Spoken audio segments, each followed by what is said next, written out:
Hey, how are we doing? Hopefully this time I haven't messed up with my audio. Can we all hear me? Because last time I literally spoke for like 5 minutes straight and no one could hear me. Can we hear me, everyone? Welcome to the stream. It is good to see you guys. It's been a minute, I know. Just double checking. Do let me know if you can hear me all okay. I'm looking at the controls and it's telling me that audio is coming through, so I am just going to pray and hope that you guys can hear me. Yes, amazing.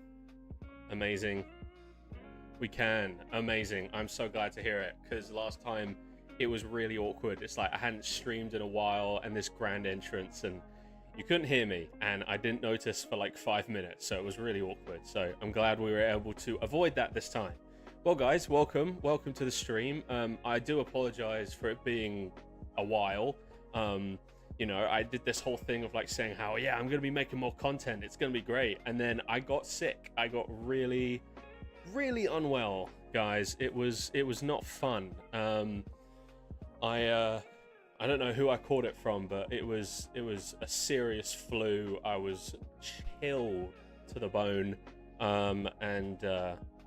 yeah, it was not fun. But I'm back. I'm feeling much more like myself. This weekend was much needed. I've just been relaxing and recharging, and that's what my focus tomorrow as well is going to be, resting and recharging, so I can continue to make some awesome stuff for you guys.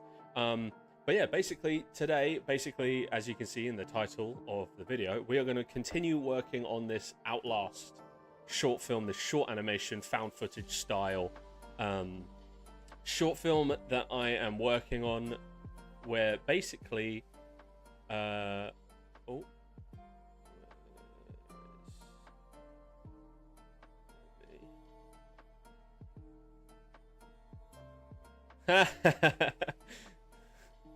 you're ill, do you still think about Unreal? I do think about projects. It's the worst thing, because when you're ill, like, you just can't do anything.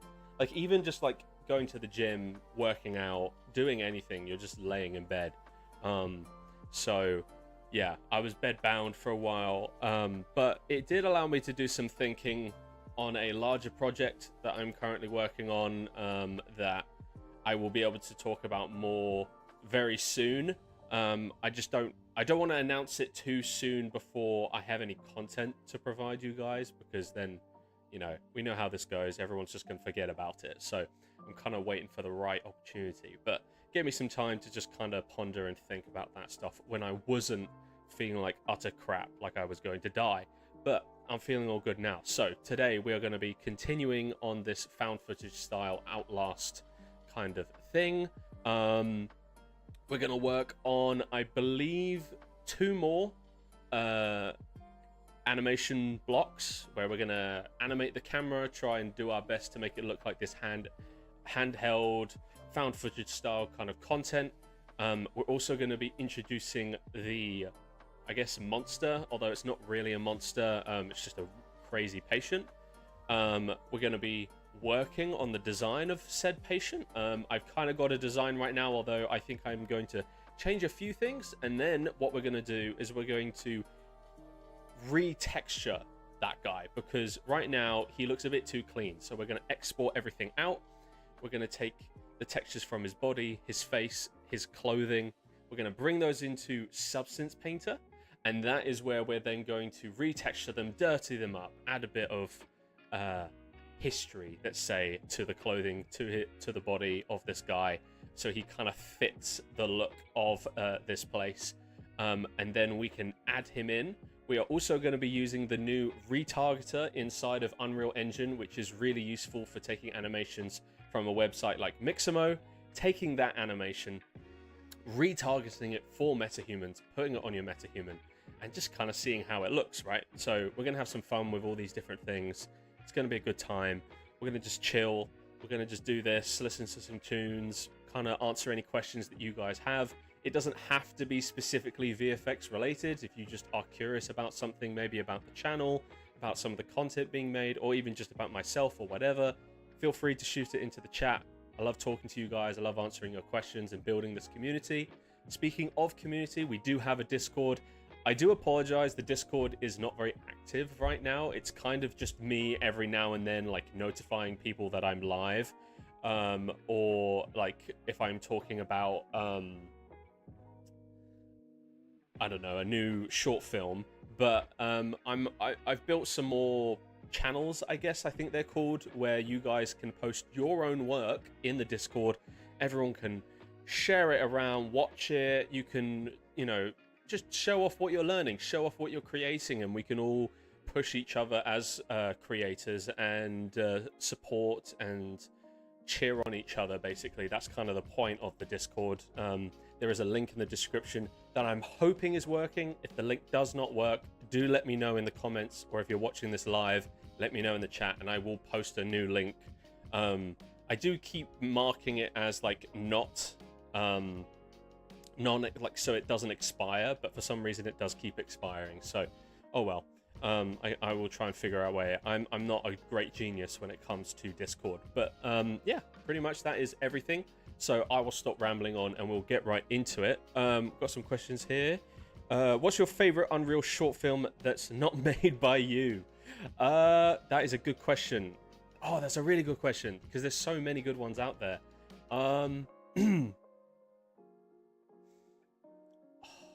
Honestly,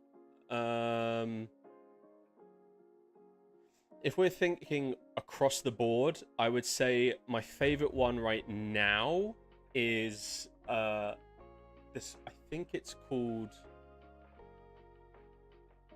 Rush. Is it called Rush? I think it might be called Rush. Hang on, let me double check. Let me see if I can find it. It's a pretty cool one. It's like a race car.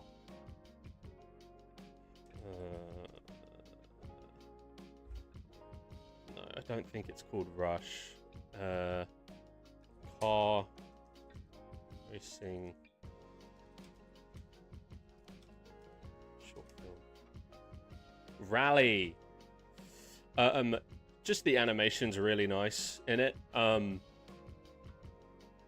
So you guys can see this. But this is pretty insane. The animation of this is pretty good. Let me see if we can... Yeah, like this stuff here is so nice. Santiago, I'm not going to even attempt to pronounce the surname because I will brutalize it, knowing myself.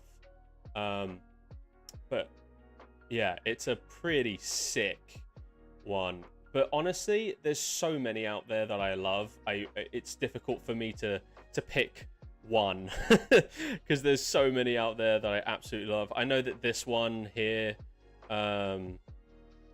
this is one that like people like lose their mind over the fact that it's Unreal Engine.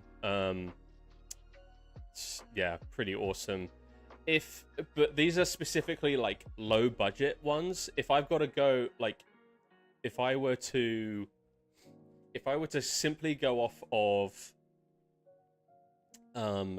just any short film, big or small, that was made inside of Unreal Engine, I think I'm gonna have to go with the episode of Secret Level. If you haven't seen Secret Level, I really recommend it, although it's on Amazon. I just used my dad's account to watch it, but thank you, man. I appreciate you putting me in the same sentence as Santiago. Yeah, no, his stuff's great. He makes, like you said, he makes the metahumans not look uncanny, which is difficult, right? It's easy to make. Like, I think metahumans have been used so much at this point for short films that it's very easy to just go, oh, that's a metahuman. So it's difficult. You got to do a lot of tricks. But yeah, Secret Level, there is an episode. Oh, nice, you've seen it. So there's an episode of Secret Level that was made by Blur Studios, which, oh my days, my dream would be to work with Blur Studios at some point in some regard, even if it was just to go to the studio and meet all the people there. That would be incredible. Let me 1 1 second. I shouldn't be doing this because I'm on a live stream. I apologize. But yeah, no, I can't remember the name of the episode. Let me see. I can. But if you guys heard of Tim Miller, Tim Miller is the head of Blur Studios. Let me try and find the episode so I can remember. Secret level, Unreal Engine? Was it just called?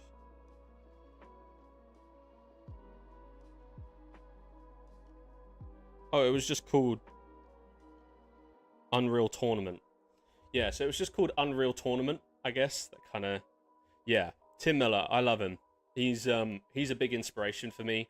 Blur Studios and Tim Miller, just in general, him and the studio that he runs are a huge inspiration for my channel.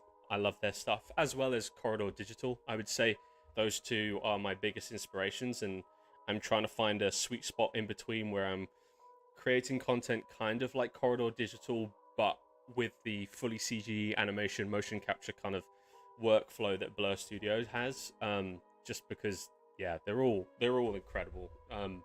And so yeah, so it's Unreal Tournament. That entire episode was done all in Unreal Engine, and it doesn't look like it was. That's what's so shocking about it. Like, everything was done, and like they specifically spoke with Epic Games, and Epic Games was like, you have to only use Unreal Engine.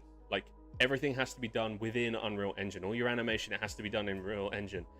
You know, which is difficult because a lot of the time people just use Unreal Engine as a canvas, and then they use other tools to actually create the product, but they then render everything inside of Unreal Engine, if that makes sense, to take advantage of the real-time rendering. So to then have to do everything else also inside, that was tricky. And they used metahumans as well, exactly. So it was a really incredible achievement on their part, and there's an awesome behind-the-scenes video on YouTube, and I recommend you checking that out because it's pretty stunning. I'm struggling to blend two animations together. Also, do I blend them, then add the metahuman rig for the additive layer? So if you're trying to blend two animations together, you first need to make sure that the animations are retargeted to the metahuman, and then you need to link them, like you put them next to each other in the sequencer, and then you right click the second clip, like you make sure that your cursor, the red line, is over the first frame of the second animation. Right click it, and then it's linked to bone of previous clip, and you click on hips so that both kind of blend.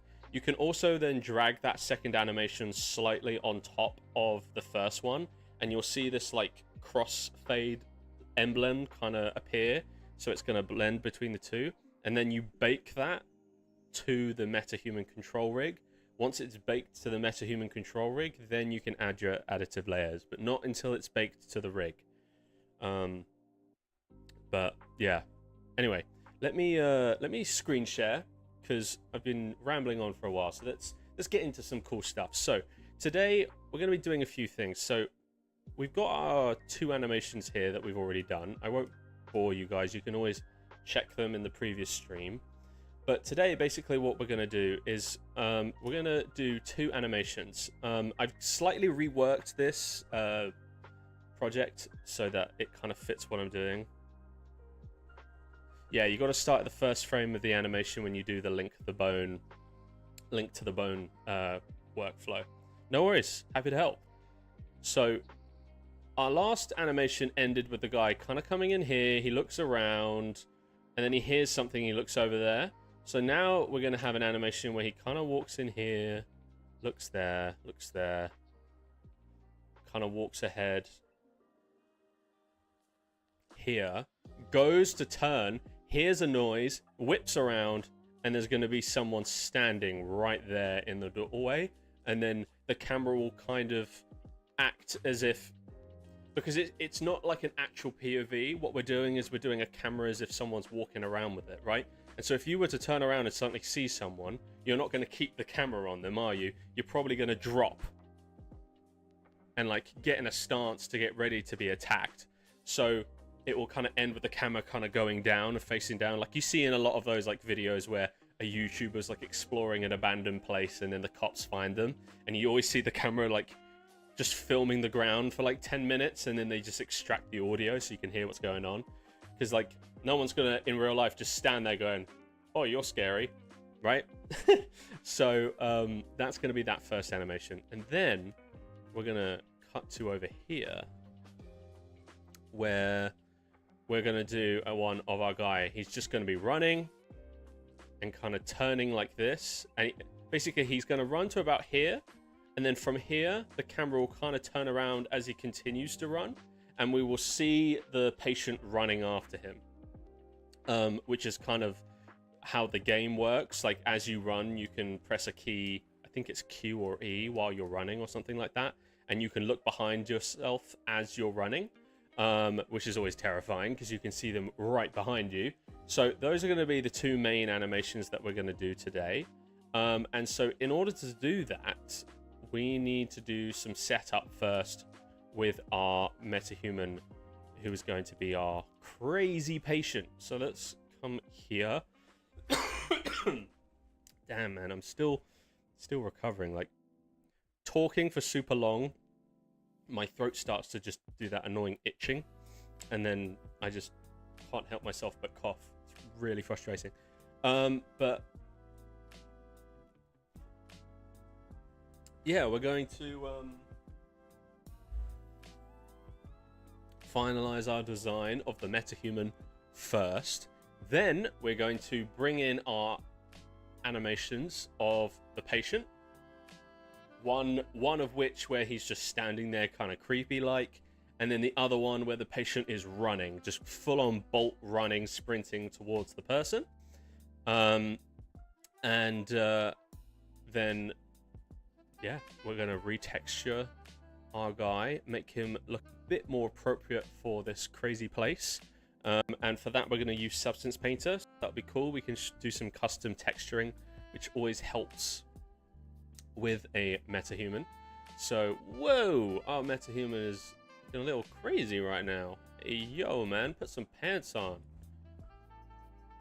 Let's do this so we don't get demonetized. There we go. So our guy is a little bit on the creepy side, as you can see. I've tried to make him look a little unhinged and insane. I do apologize if anyone watching this live or post live, if you look like this, I'm really sorry that I'm probably just straight up insulting you right now. But this is what our crazy guy is going to look like. I'm pretty happy with it. It doesn't really matter all that much. We're going to see him most of the time in darkness, so we don't need to fuss too much, right? The point of these mini short films is that I can get them done quickly for you guys to enjoy, right? So this is our guy, but as I stated earlier, the issue is right now he doesn't have any clothing, right? So metahuman only comes in to do this, right? And we can see this is the only clothing that comes with him now. Unfortunately, it's kind of sad because metahumans used to come with like a range of pre-built clothing, right? Hoodies, button shirt, fleece, jeans, joggers, shorts, flip-flops, trainers, boots. It was really cool. You had like a handful of things that you could already use for your character, and they kind of just got rid of all of it, which is kind of weird. I don't know why they did. I've seen tutorials on how to make that clothing parametric clothing, which basically just means it conforms to the body, no matter how ridiculous the proportions are. So I don't know why they didn't just do that and have it all built in. Maybe it's something they're going to do later, but I was a little disappointed when I saw that. But no matter, because our patient, we don't really want them wearing this. This doesn't look like a crazy guy. This doesn't look like someone who is a patient at an asylum, right? So we're not actually going to use this. What we're going to use is something that is something I bought on Fab. Do you know how to go to the exact first frame of an animation? I tried Shift. Usually in your sequencer, when you have the two animations, as long as you have the magnet turned on, that's in like the top left of your sequencer tab, usually it's like here. Let's see if I can show you. So if I have this on, my cursor, see how it sticks, it like snaps to a frame. So what I can do is I can go to the exact frame. For example, let's say my animation ends on frame 24. I can, and then my new animation starts here. I can bring this cursor exactly to where the animation starts, and then you just right click it, and then you say link to bone or connect to bone of previous clip, and select hips, and usually that then allows the two to blend. And then I can take this animation and drag it over maybe slightly so that they crossfade. There are some great tutorials out there on YouTube as well that you can always check out that will probably go into better detail than I am right now. But yeah. Good to see you back, Sam. Good to be back. Good to be back, mate. Yeah, I was pretty horribly unwell there for a second, so it does feel nice to be back. All right, so we've got this clothing, which we're gonna make a little look a little more crazy. Right now, it looks a little chill. If you guys want high quality metahuman and parametric clothing, I really recommend looking at this guy's stuff. He's very good, or she is very good. I'm gonna be, or they are very good. He, she, or they are very good. It's a compliment. I'm sorry, but like they've got so much cool stuff. I like. There's so much of a variety, and it's all like the majority of it is parametric clothing. What does that mean, right? Well, parametric clothing basically means that no matter what proportions your metahuman has, whether it's really broad or really skinny or really tall or really short, this clothing is going to wrap to that body. So I don't need to go in and design clothing specifically for each individual character. I can just design my character's proportions however I want, and then I can literally just put this on them and it works. It's really cool. It's really awesome to see it become part of the workflow with metahumans, because yeah, it's just pretty awesome. So I can show you once this loads, I can show you how it works.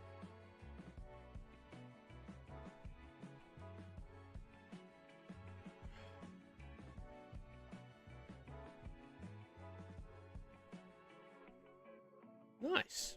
All right. Let's go in here. Where is it? There it is. Sick. So we have our guy here. Let's get rid of this. And let's drag this in. And let's double click on this. And boom. Look at that. Our character now has this clothing put on him. Just like that. Right? Now, let's say, for example, for some random reason, you wanted the body to be way more crazy, right? This guy, he's in, let's say you want him to be way larger. Let's say, no, he's too muscular. I need him to be larger, right? Well, right here, we have our fat slider, I guess. I wish this was a thing in real life where I could just go zoop on the fat slider. That would be pretty awesome. But so I press this. Look, he's growing, he's growing, he's growing. It looks ridiculous. Surely the clothing won't fit him anymore because I've now stretched him. Nope, look at that. Boom. He looks insane.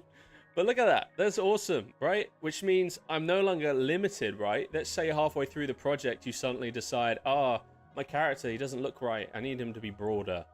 You can do that now, and your clothing will shrink wrap to those new proportions, which is pretty sick. if you ask me. So we're going to undo that because we don't actually want our guy looking like that. Okay. So let's save all. So we need to rig our character, right? So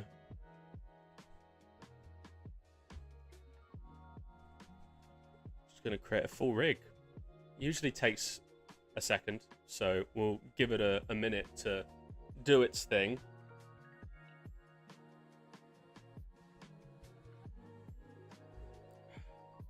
And then we have to download textures, and then we can assemble. And no, I'm not quoting Avengers. Bad joke. Really sorry. That was a really bad joke. Wow, that was a proper dad joke, wasn't it? Bloody hell. I'm 24 and I just... Come on, man. Bad joke. I apologize. But basically, we need to download the textures. We're going to download 4K because we're not really getting any close-ups of this guy, so it really doesn't matter. If we were doing something like a proper cinematic animation like We Few Survivors, I would use 8K because the camera's going to get pretty close for certain shots and I want the design to hold up, right? But with this one, it's not as important. We can have this guy be a little less detailed. I mean, I say that, but 4K is still crazy detail, right? So, but yeah, basically, also, once the textures are downloaded, we can then take those textures, take this design, and start making him look a little more insane inside of Substance Painter, right? So I am just going to save now. So let's hit play. Let's see what happens. Oh, nice. Look at that. Pretty cool. Our guy. I mean, he looks like a chill guy right now. He doesn't look as insane as we're actually going to make him. He looks pretty cool. But the clothing, you see? Clothing is all matching. There's nothing... I'm not seeing anything weird. It's pretty cool. I'm going to change this to like a super desaturated blue. Almost like a mixture between white and blue. Because I think Patience usually had like in the game, I'm trying to think. Wait, what? No. Wait, hang on. I think they had more of like a beige. So I think we'll go for that more. So we'll have to do some hue shifting and stuff before we export out our textures, but that will be fine. That won't be hard to do. So now that we've got that all done, we're going to download 4K resolution textures. This can sometimes take a minute. But basically, let me zoom in on him like this. So, I really do apologize for all the coughing. I'm going to be coughing a lot because whenever I talk, I can like feel it irritating my throat, and it just slowly builds as I talk, and then it becomes too much and I have to cough. So I do apologize for all the coughing. It's still in my system. But yeah, so once this is done, we can then assemble our guy, and then from there we're going to export the head mesh, the body mesh, and the clothing mesh. And then we're going to export out the base color for the body, the base color for the skin, and I think as well the normals as well. And then we're going to do the same with the clothing. And then one by one, we'll basically bring that all into Substance Painter, work on each thing individually, and then we kind of just go from there. And we can then apply all that stuff to our guy. And once we're happy with the look of him, we can move on to retargeting the motion capture that we have for these two shots. And then we can start animating the cameras, which is the easiest part, really. I mean, for me, with my experience of animation, it might be the hardest. I shouldn't say that as a blanket statement. It might be harder for you maybe because you're more of a 3D modeler than an animator, but I usually find when you only have to worry about animating a camera, it's a lot easier than animating a person, basically, is what I'm trying to say. So awesome, we have all our textures downloaded, which means we are ready to assemble this guy. So let's just save to make sure that everything is good to go. He's looking horrible, and I think once we put some like insane facial mocap on him as well, that'll be fun. So let's click assemble. All right, so it's going to start assembling this guy, and it will generate a metahuman for us to use, which is pretty sick. Yeah, it's pretty exciting. I've been playing around with this new metahuman creator a lot, actually, and it's pretty exciting how versatile and dynamic now character creation is. Like, character creation with metahumans used to be severely limited, as I'm sure some of you might know. It was very limited. You often had to bring your models into a software like Maya to do a lot of work in order to create something custom, which was often infuriating, because Maya is like over $2,000 a year for a membership or for an account.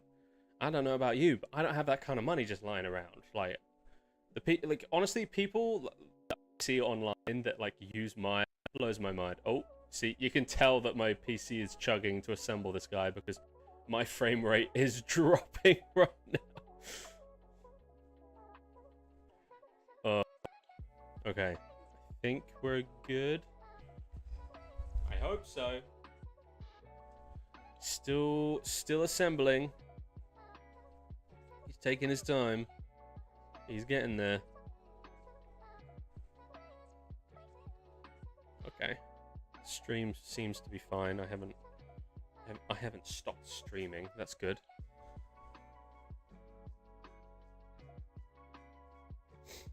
Oh, mate.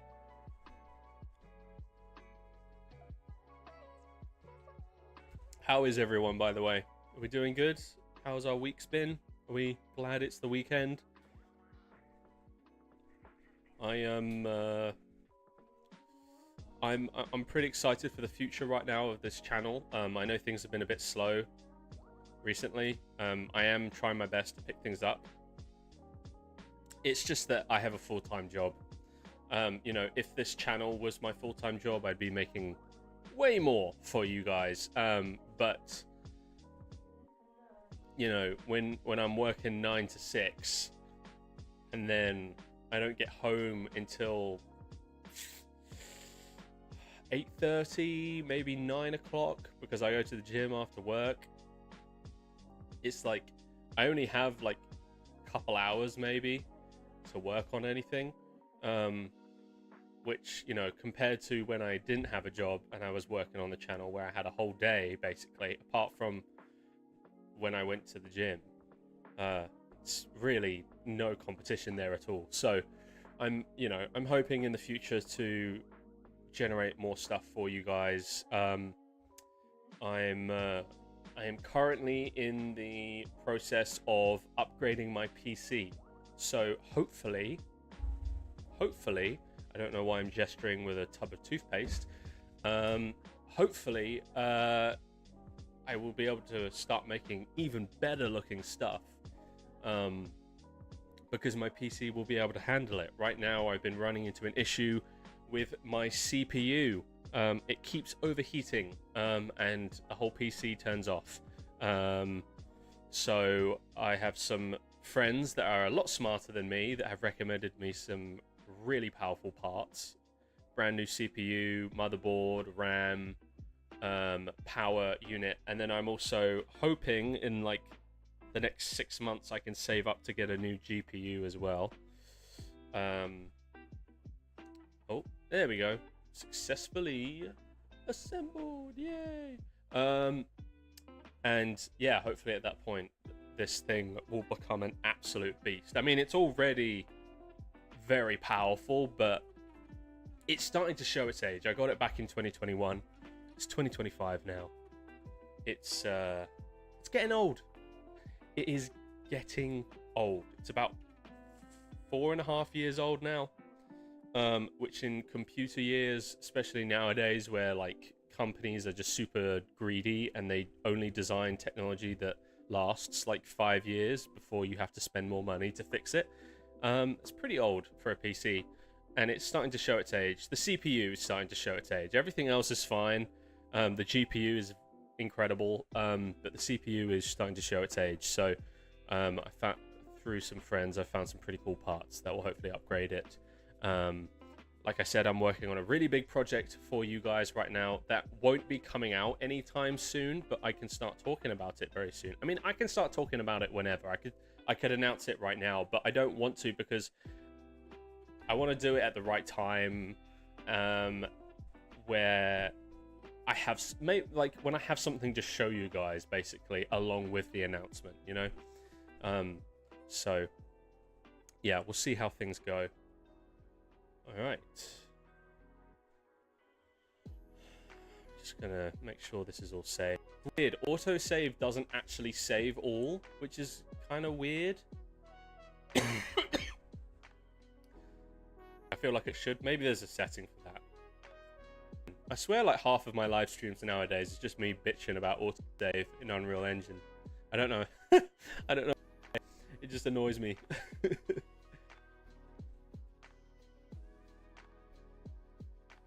Just gets in the way all the time. But no, today's been all right. Got some cool stuff that we're gonna do. But yeah, I think we can get this all done within this live stream. I mean, got the rest of the evening opened up right now, so we are good to go.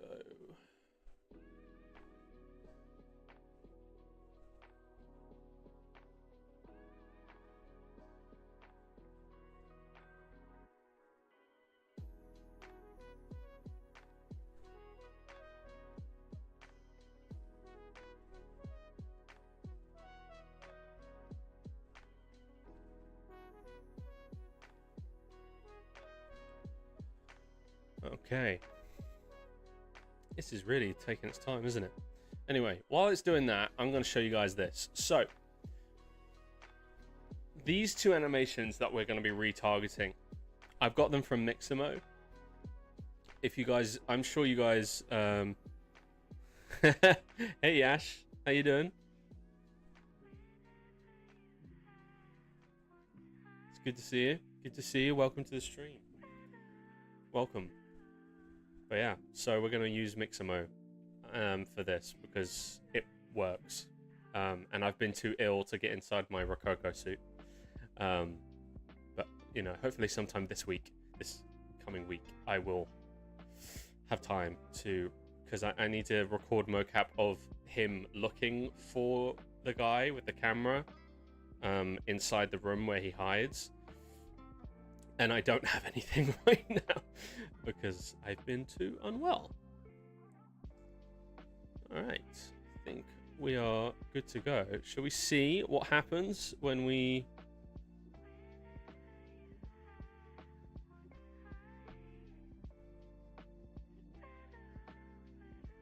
Also a game developer. Nice. I personally, I am not a game developer. We're actually, I use Unreal Engine for making films. So this is an animated short film. Hey mate, how you doing? What's up? Welcome to the stream, man. Welcome everyone. Yeah, we're making Outlast in Unreal Engine. If you have any questions or you just want to talk about anything, doesn't have to be related to this project or myself, it can be anything, feel free to shoot it into the chat. We're just kind of having fun, chilling, chatting, listening to some tunes, that different stuff. So, all right. He's gonna be in here, right? Yeah, look, there he is. All right, let's see what happens when we drag him into the scene. Whee! There he is. Ooh, he looks very creepy. First thing you do, come to your LOD sync. Make that 0. Why? Because if you have it at -1 like that, it will use the LODs, the levels of detail. So as I go far away from him, if I set this to -1, see how as I go away from him, he becomes lower detail, and then see like how his hair is popping in and out? We don't want that because that looks weird. That doesn't look real. So if you force the LOD to be 0, it means it will be at the higher, because LOD 0 is the highest quality. By setting it at 0, it means that at all times that this is going to stay like this, basically. You got a question. What part of the UK are you from? So, I am originally from Watford. Some of you might know that area. Some of you might not. Watford, which is northwest London. When I lived there, it wasn't part of London, technically, although London has now grown. So, technically, I guess Watford's part of London now. But, hey. But I lived there for a number of years with my family. And then I moved to Canterbury, which is in southeast Kent. I moved there with my family, lived there, and then moved back to London last November. So almost a year now, which is pretty crazy, to start this new job. And I guess start pursuing my dream. But yeah, that's where I'm from. Okay, so how are going?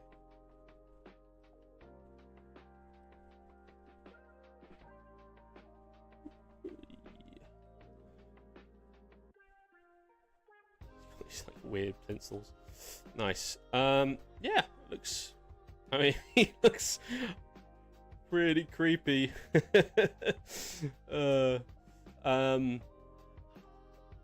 But yeah, okay. So we've got our guy here, but of course, he's looking a little clean. You know what I mean? He's looking a little clean. Not really what I'm looking for, right? So this is what we're gonna do. We're gonna do some exporting here, people. So let's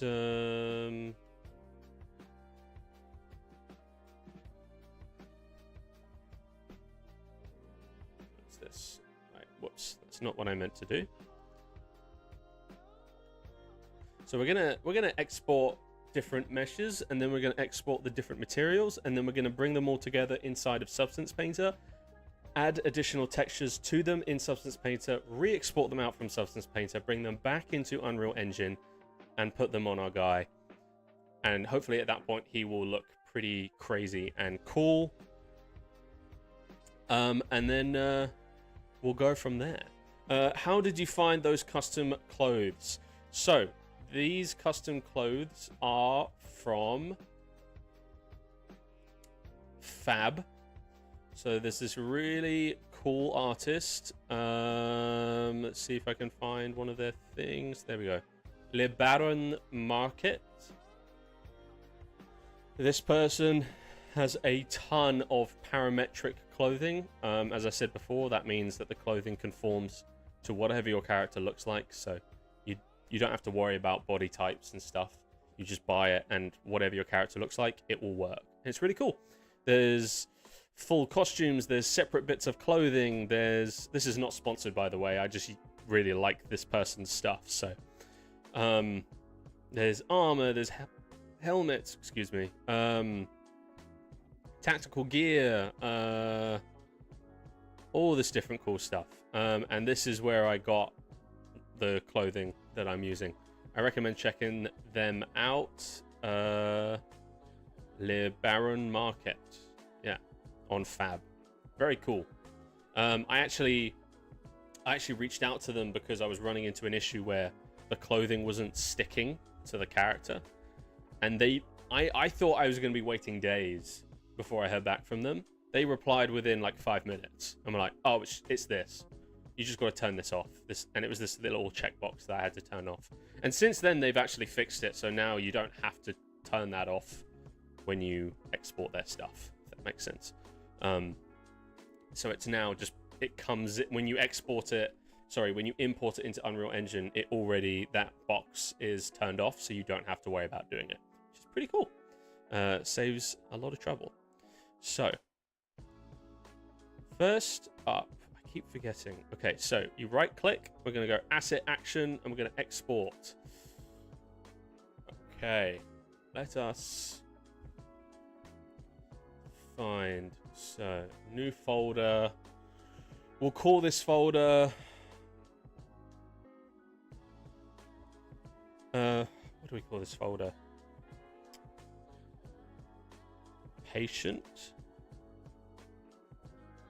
design. I'll just call it patient design. Early October, I'm going to come to UK as a student. Stoke-on-Trent. Oh, sick. Yeah, I know Trent. Any advice? Just put yourself out there, mate. It's really easy as a student. It's really easy as a student to kind of get overwhelmed by the size of the area and the fact that you don't know anyone. And it can be very easy to kind of slip in between the cracks and just not have any friends. I've certainly been a victim of this. Like when I moved to London, it was really hard for me to find people because I didn't really know anyone in the area. And I'm still struggling with it, right? Trying to build a community. But what I would just really recommend is at uni, something that you have that you don't have in real life is all those different communities and clubs and different things like that and socials. Just go for it, all right? Like that Freshers Week, go for it. Meet as many people as possible. Talk to as many people as possible. Find different clubs, whether it's a sport or an art or a debate club or a book club or something. Like go into stuff, really go for it. Meet people, fail at talking to people, you know, and just put yourself out there, because whilst you are there to learn, ultimately, you're going to learn more about yourself and life skills than actual knowledge, or at least that's what I experienced. Is like, I learned more about how to handle life rather than actually knowledge. Majority of the knowledge that I know today, I learned post-uni. I learned through actual life and being in the industry and doing stuff. But uni is really awesome at introducing you to the industry and then also introducing you to real life where you have to interact with people. So I would just say, put yourself out there. Don't be shy, just go for it. You know, and there's a lot of structures that can help you do that, whether it's clubs or socials or different things like that. So really just go for it and you will not regret it. Okay, so let's create 3 folders here: body, head, and clothes. And then we're going to export this into body.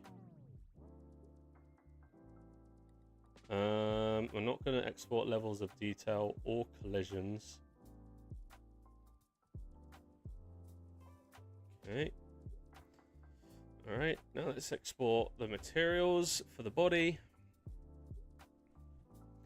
Excuse me. There we go. There we go. So that's it. Action, export, body. That's it. Action, export. No worries. No worries. Don't mention it. Ooh. There we go. Nice. All right. So that is the body. Let's go to the face. Let's export the face. Asset action. Export. Face mesh.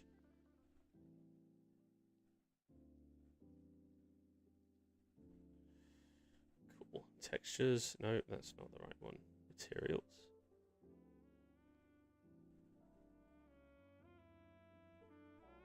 Why don't we just go here, make sure we're using the right one. Okay, I don't know what's going on there. What is that? Oh, I see. I understand now. All right. So, there we go. Head, base, color. Export. And then export. Nice. All right. So we've exported that now. So now it's just the clothing. Let's just export the clothing, and then we will have everything, and we can start texturing stuff inside of Substance Painter, which won't take very long because we're gonna do it quickly. We're not gonna waste time, basically.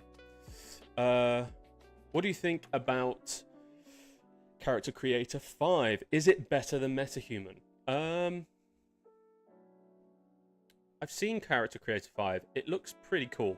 I would have said yes before this MetaHuman update in 5.6.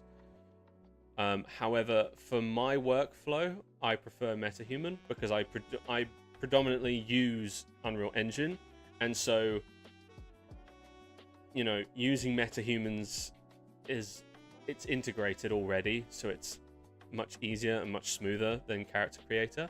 Also, the facial rig of MetaHumans and the MetaHuman animator, where it uses the depth camera to really get high fidelity facial mocap, that makes me say MetaHuman is better. If MetaHuman did not have that facial animation with MetaHuman animator, I would probably say Character Creator 5. But that facial animation, specifically for what I do, makes it better in my opinion. But that's just because of what I create, right? There's other people that will say Character Creator 5 because that's much better for what they create, right? So I guess it ultimately depends on like what's your goal. So for me, I mainly use Unreal Engine, and I create cinematics where I really need to see emotion in the characters' faces. And so MetaHuman's already built into Unreal Engine, which already makes my life easier. And then MetaHuman Animator that uses the depth camera of an iPhone to create super high detailed facial mocap without any need for tracking markers. I'm gonna pick that every day. Performance, like as in, not as in like performance in like frame rate, performance as in an actor being able to really communicate their emotions through a CG character. That is what's most important to me as a director and a filmmaker, because ultimately I'm trying to make you care about these characters. And in order for you to care about these characters, you need to see them as people, and you need to see them as characters and not just a bunch of pixels on a screen. And I think the facial mocap that I've seen from Character Creator 5, while it is good, it's not as good as MetaHuman Animator, in my opinion. I'm sure there'll be plenty of people that will blow me out of the water with counters to that. Just double checking that I exported this. Okay, I did. But no, it looks really cool. It's pretty exciting. It's very exciting to see all of these new ways to create characters, I guess. It's just exciting, you know, to see it.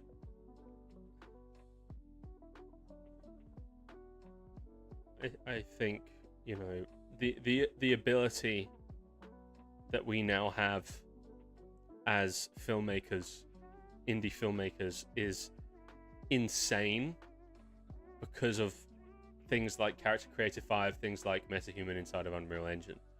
It's really exciting, because it means we're not having to spend $1 million to create the stories we have in our heads.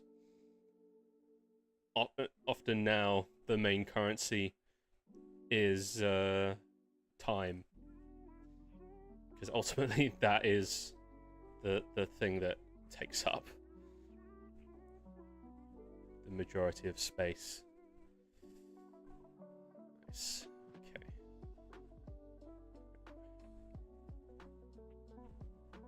Also, metahuman assets are way cheaper than Character Creator 5 assets. Exactly. And, you know, I do not have money. Like, you know, I pray that one day this channel is big enough that I'm able to do it full time and I am able to make a ton of money purely for the ability to then reinvest it all to make awesome stuff for you guys. Like I'm not interested in all the fancy cars and fancy clothing. I don't care about that. I'm happy with Primark as my destination for clothes. You know, a shirt that costs £2, I'm happy with that. But yeah, it's like, as an indie creator, it's whatever's cheaper is what you're going to go for. So MetaHuman, you know, it's already free, and then the stuff on Fab is a lot more affordable because it's often created by communities that understand fellow indie creators and their ability to be able to afford stuff. And so everyone's like, yeah, we'll keep it realistically priced, which is what you want, which is always great.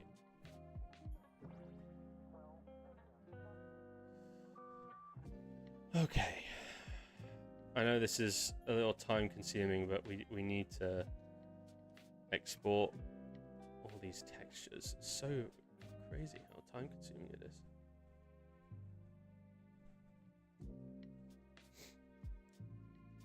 Here we go.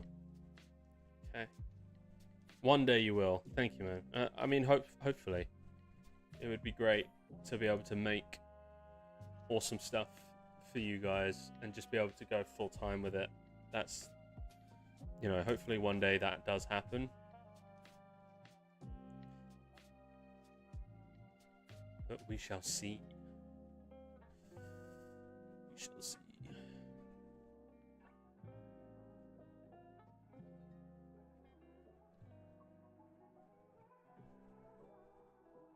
Okay, that's exported. Now we just need sneakers.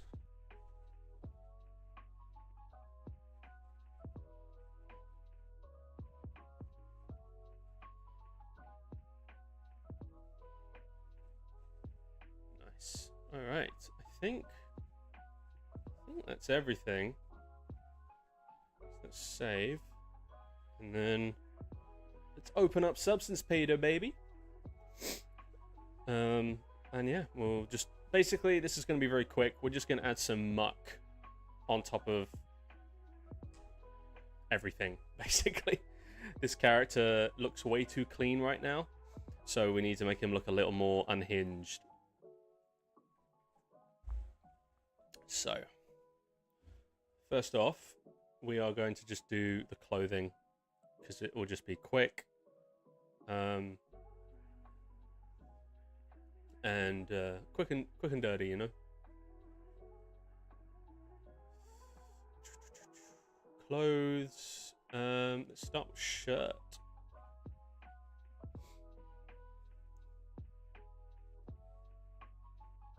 Right. Nice. All right, we have our shirt. Yep. Let's turn on double-sided. That's better. So it looks a little less confusing. Okay, first thing we're going to do is we're going to bake. And the reason why we do this is because it basically means that Substance Painter will now know where things like dirt and dust and grime would build up, because it understands things like ambient occlusion and all of that, right? So I just hit bake, and it's basically just going to look at the layout of the mesh, and it's going to figure out where are creases, where is shadow, all these different things. I'm going to be able to put some cool textures on it. So let's create a fill layer. First off, going to where is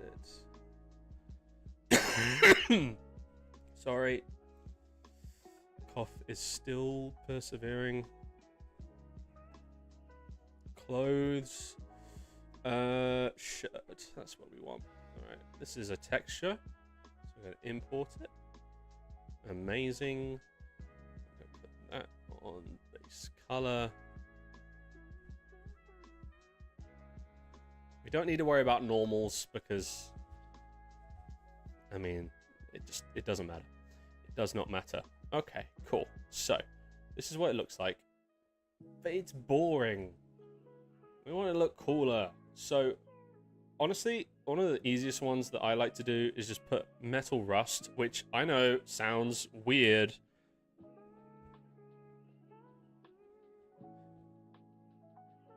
Not gonna lie, that Last of Us video have a fucking industrial level of production quality. Thank you. I appreciate it. Well, it was one of the first times I got to work with a team. All the visuals were still done by me, by myself, but in terms of like production and pre-production, so, you know, casting, recording all the motion capture, choreographing, all that stuff, I had an incredible team of some of the most talented people I've ever met in my life who were willing to take a risk with me. They didn't know me and they took a risk with me just based off of my channel.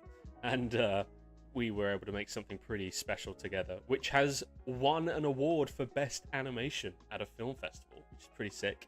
And it's gotten into 2 film festivals, one of which is one of them is called London International Film Festival, and it's the top one. It's in the top 100 film festivals in the country.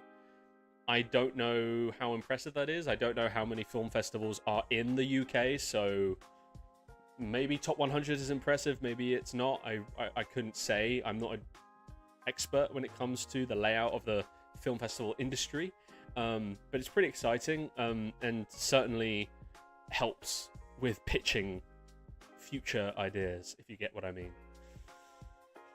Hey Fia, it's good to see you.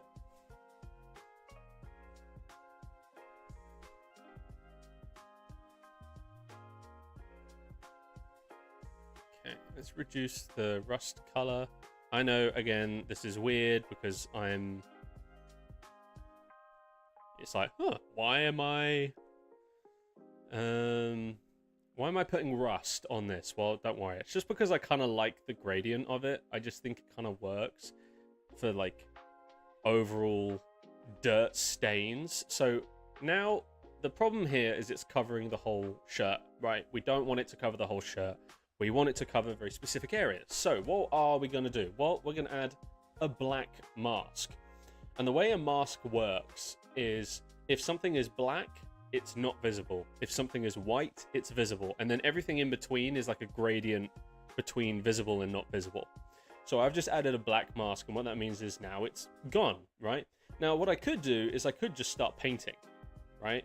And if I go to my mask, you can see that I'm painting white, and it's going, oh, okay, this is where I need to put the material. But obviously, it doesn't look very good.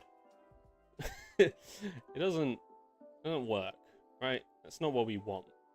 So here's what we're going to do. We're going to use one of these smart masks, and this is why we baked our model earlier, because now I can tell it, I want you to spread this color over the shirt as if it were, and then just insert in the blank, right? Could be anything: moss, moisture, dust, plastic, dust occlusion, dirt, dry, crumples, dirt, ground, all these different things, rust, ground, stains, you know, different things. And so I can just click and drag and put this here, and it should, it'd be quite funny if it didn't work, but it should just apply it to the entire thing. So for this one, I think I'm gonna go with, let's go with Dust Soft. So I'm going to drop that on there. It's going to take a second to calculate. Okay, now, is it doing anything? Oh, it is! Look at that! See? Now, right now it's... And I can up the contrast, right? And it does something crazy like that. But I kind of like that, right? So now, it looks a lot dirtier, right? If I hide it, it's quite clean. And now it's kind of disgusting and stained and dirty. And I can obviously adjust the colors if I don't think it looks right. Yeah.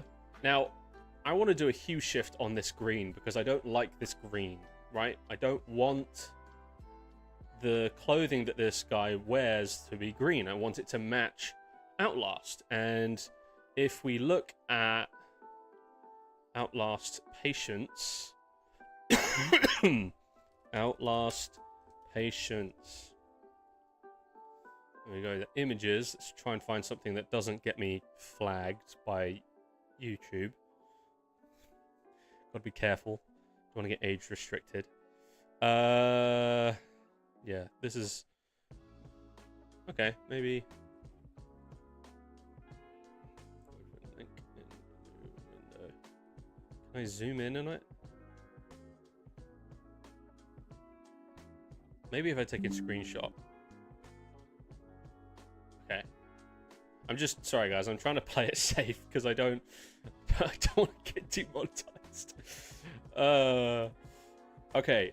So, if you see here, you see, like, this kind of gross color that you're seeing here. That's kind of what we're going to go for.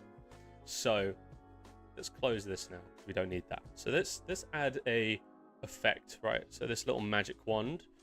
And then we can add a filter. So, we're going to add a filter, and we're going to look at our filters.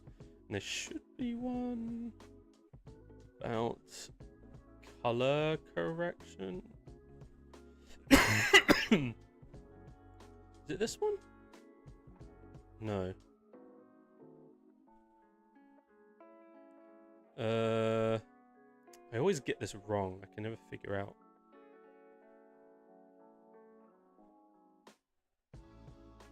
No. Is that doing anything? Oh.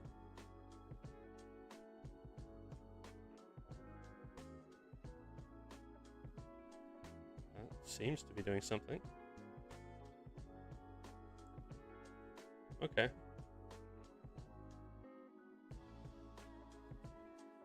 Ah, okay. There we go.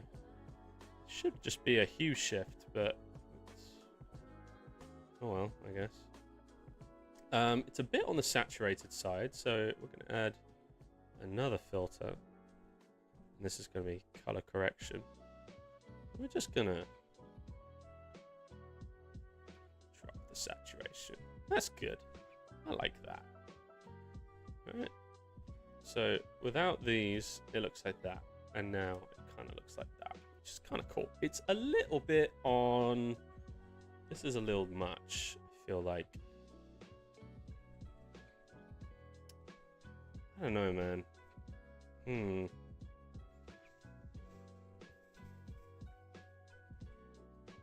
Maybe if I add a bit more contrast. And then drop the balance to 0.75. Oh, it is doing something.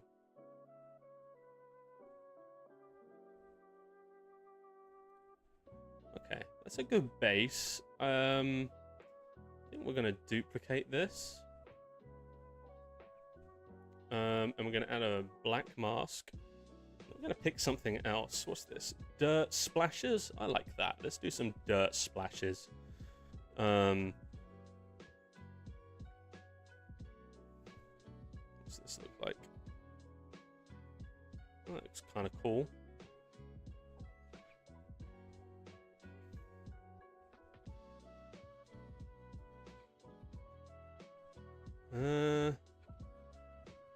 Kind of want to scale it up. Sorry, not scale it up, like that. There we go. That looks kind of cool. Let's change the color. Let's make it look like old blood. You know?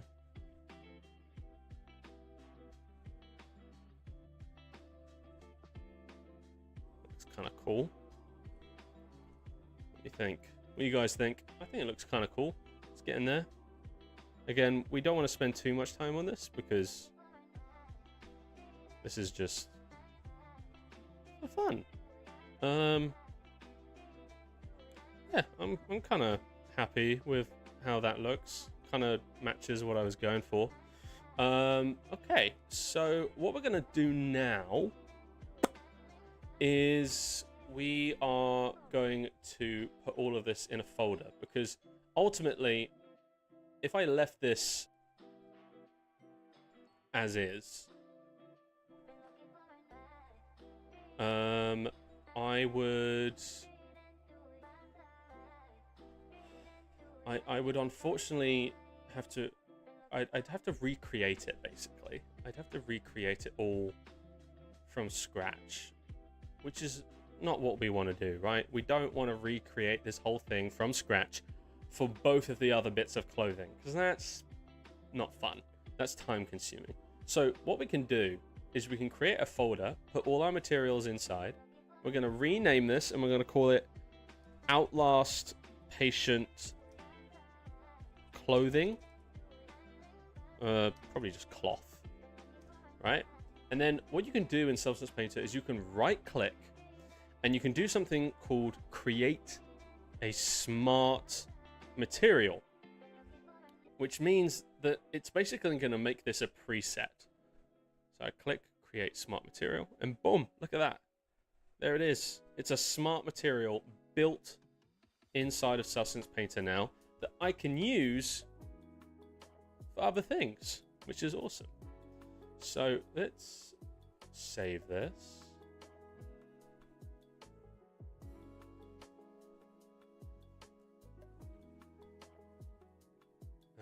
We're going to call this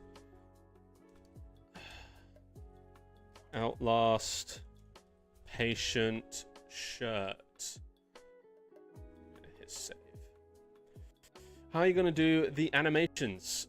Oh, wow, look at my frame rate dropping. Who knew saving was so heavy?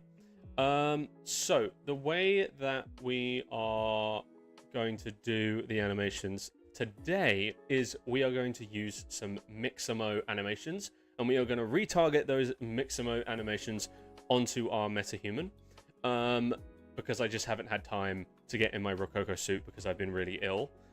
However, hopefully by the next time I stream, definitely by the next time I stream, I'll find some time. I will have recorded mocap where the patient breaks down the door, looks around for the person, and then leaves. And then another piece of mocap where he runs after him and grabs him. Because those are more specific, and there's nothing on Mixamo or any free mocap out there that is going to do that, what I need. So, yeah. All right, we're just going to export this out in 4K. We do not need to worry about anything other than base color, because that's all we're doing, right? If we were doing maybe something specific where we wanted to add indents and bevels and stuff like that onto the clothing, then we would export a normal map as well. But you would need to, before you do that, you'd need to export the normal map inside of Unreal Engine, and then use that inside a Substance as your base, so that when you export your new normal map, it has the base normal map of the old clothing look, and then it also has the normal map of the new stuff you've added, and they've like combined them, if that makes sense. Otherwise it's just going to export what you've done, and then it's going to look like weirdly smooth except for these creases that you've added. But we only need to worry about this. That's all we're going to do. So let's do this. So why can I never find it? Always takes me to these random places, which is not where I want to go. Okay, there we go. Patient design, clothes. I'm just going to put new. I'm going to create a folder called new.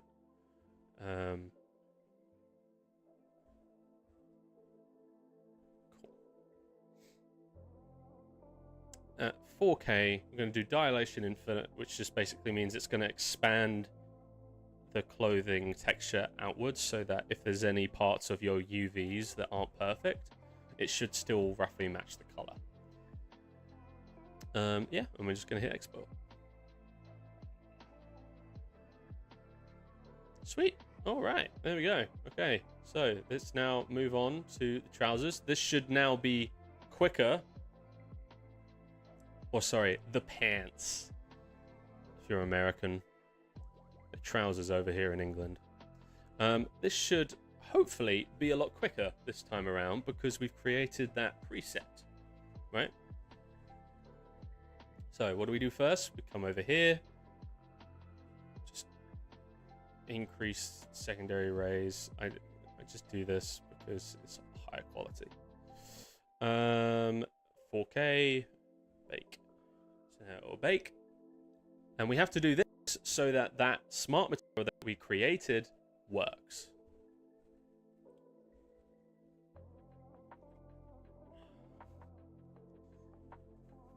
Okay, all right, so we have this. We're going to drop it on. It's going to look really weird. Yeah, see? It looks really weird. Why does it look weird? Well, it's because it's using the shirt color. We don't want the shirt. These are the trousers or the pants. So we're going to bring in our pants texture. And we're going to put that on the base color. Booyah! Look at that. Awesome. And it's applied all the same effects. The hue shift, the rust. Everything is there. Look at that. I don't have to redo anything. All I had to do was swap out the base color and boom, it's done. It's ready to go. All right, so we're going to save this and we're going to call this, I'm going to call it trousers. Screw you. It's all right. I'm half American, so I can say that. I don't know. I am half American, though. Well, technically, I'm quarter American, quarter Canadian, but that's such a big mouthful. What are you? Oh, I'm quarter Canadian, quarter American, and half English. It's such a long mouthful, so I just say I'm just half and half. It's easier to say, because everyone hears my dad's accent and goes, oh, he's from the States. But yeah.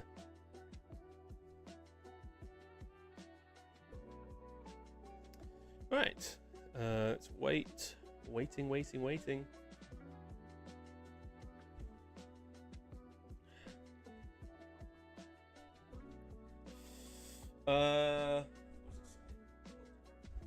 Oh.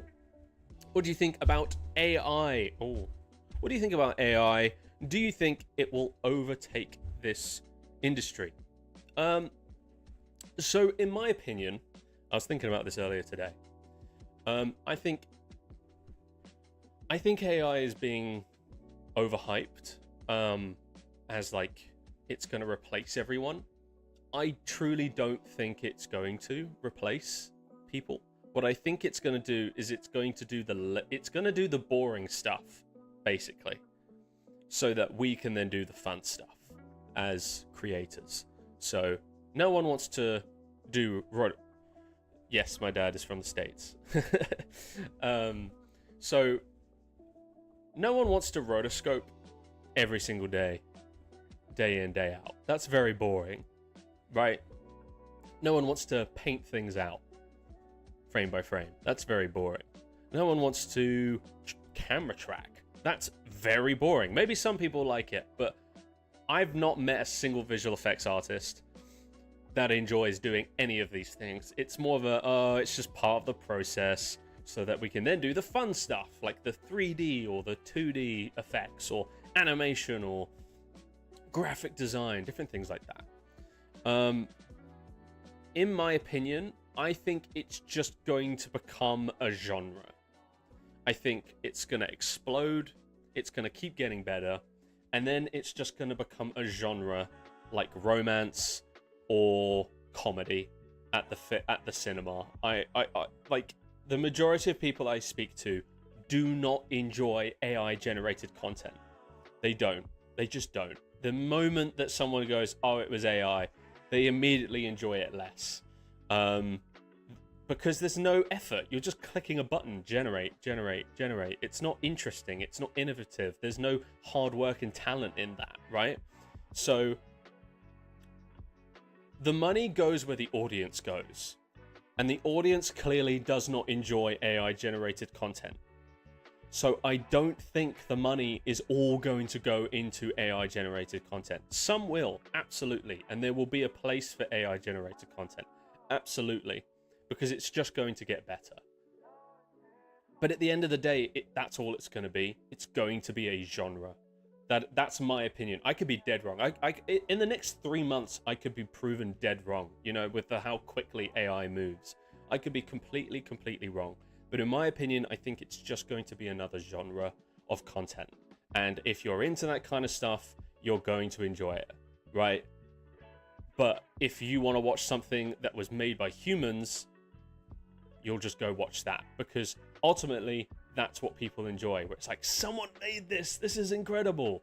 If I'm told that a robot made it, no one's going to enjoy it. So right now, it's blowing up because it's like innovative and it's new, and you know, we're seeing AI be able to generate things that it's never been able to generate before. But once that's done, once it's peaked and it's just spitting out the same stuff over and over again, the buzz of it being new is going to die. And when that dies, I think it's just going to become another genre.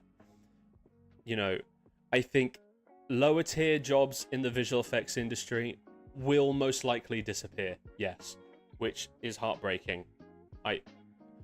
But I think that's why every visual effects artist should be trying to be a generalist rather than a specialist. Because if you're a generalist, you can jump ship. You can be flexible, right? So I think things like rotoscope, camera tracking, paint out, things like this. And if you don't know what they are, I apologize. But you can look them up.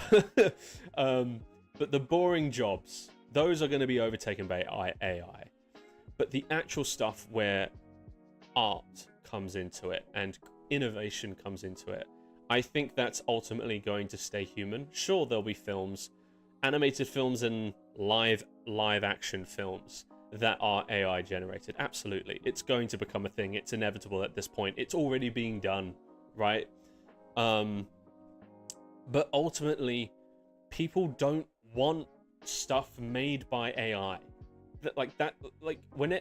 Whenever I speak to people, I've never met someone who's gone, yeah, I prefer AI content to human content. Everyone I speak to is like, well, I'd rather watch a film made by humans, or I'd rather watch a show made by humans, or I'd rather listen to a song made by a human.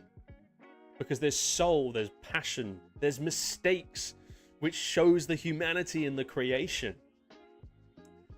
And the fact that we are imperfect and can make mistakes is what makes it so impressive when someone achieves greatness with a piece of art. With AI, it's like, oh yeah, how did it get made? Oh, I just hit generate, told it, I typed in like a paragraph of like what I wanted and it made it.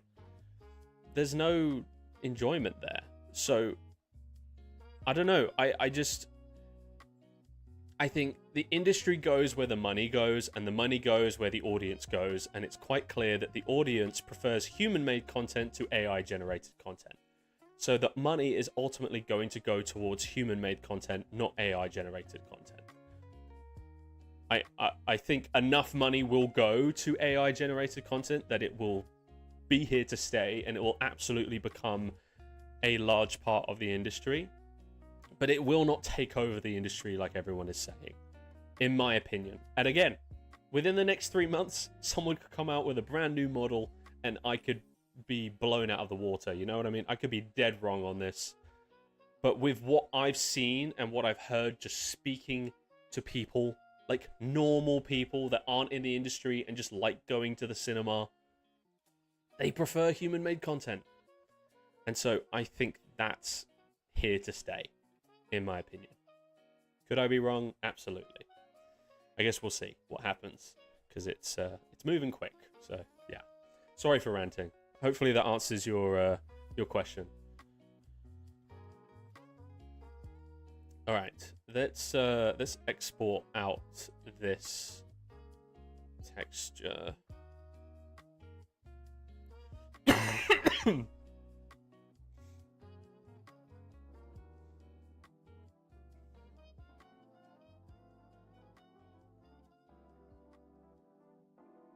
Yeah, I mean, that's just people that are uneducated on it, you know?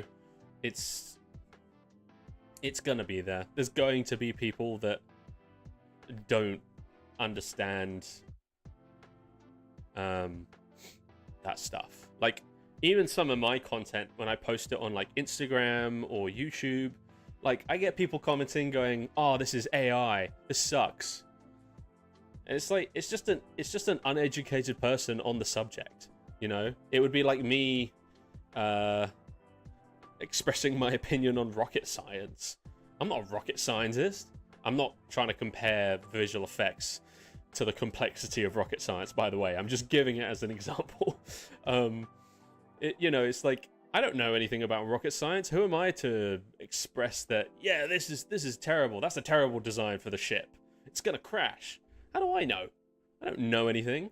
So, yeah, it will always be there, mate. And you just have to kind of block it out. You know what I mean? Like, it's frustrating, absolutely, but it's just people that don't know what they're talking about. AI is a buzzword right now. You know what I mean? It's a buzzword. Everyone's like, every industry is talking about it. And it's like, AI's been around for a while, but everyone's talking like, oh, it's brand new. And it's like, it's been around. It's been here. It's just getting particularly smart as of recent. But yeah, don't worry about it, man. It's just comes with the territory. You know what I mean? You make an Outlast 1 remake. So I am making a short film, a little short animated film inside of Unreal Engine using an environment from Outlast. It's pretty cool environment. That's you guys probably recognize it. It's the main area of the asylum from the first game. You know, where the guy throws you out of here, goes a little pig and chucks you down here. So yeah, it's like a found footage style kind of short film that we're making inside of Unreal Engine. So yeah, it's pretty fun. Right now we're just texturing excuse me, sorry. We're just retexturing everything for our main character. All right, so this is all exported now. Let's create a new one and add the sneakers. Thank you, mate. Appreciate it. Glad you find it cool.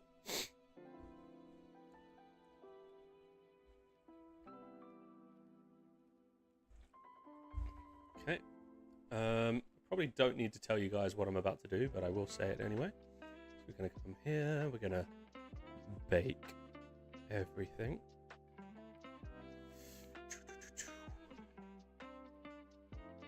All right. Let's hit bake so it understands the geometry.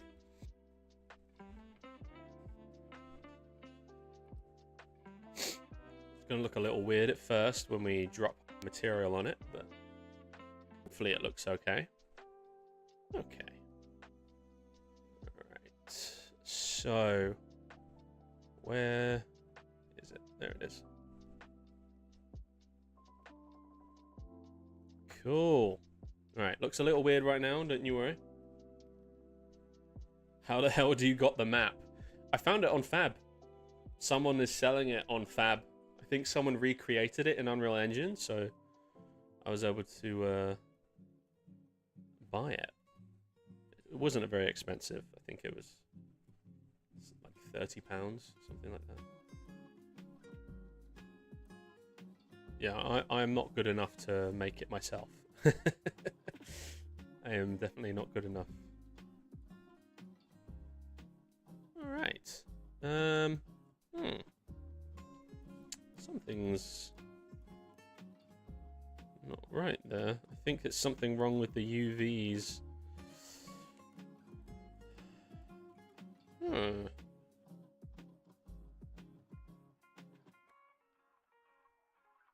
make this let's make this a little less bright, eh? Looks a little bit on the bright side. There we go. That's better.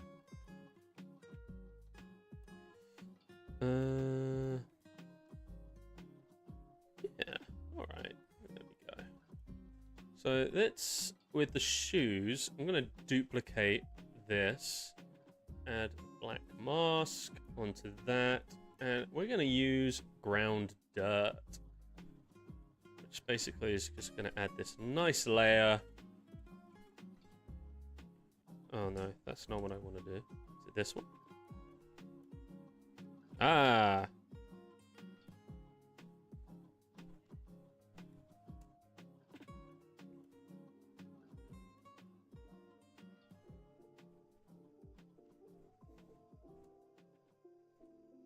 Just to kind of add some muck on the bottom of the shoes, you know what I mean?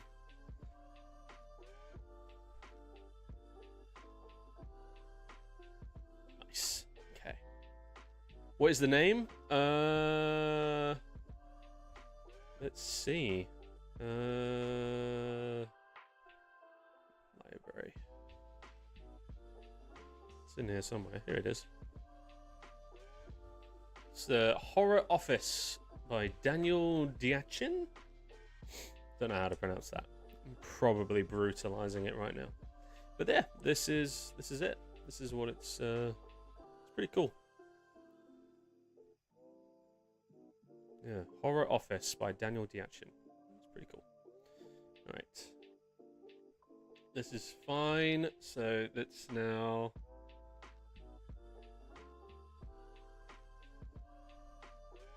shoes. Oh, frame rate drop, eh?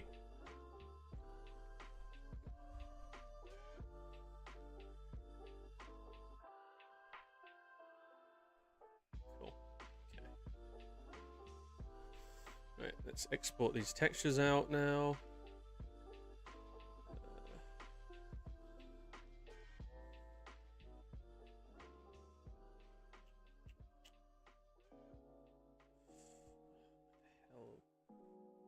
Here? No, this one. There we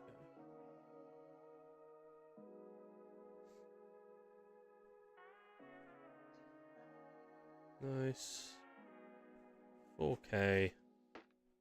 Only the base color, because it's all we need. No worries. Happy to help. Export. All right. Okay, now we can have some fun with the head of our character.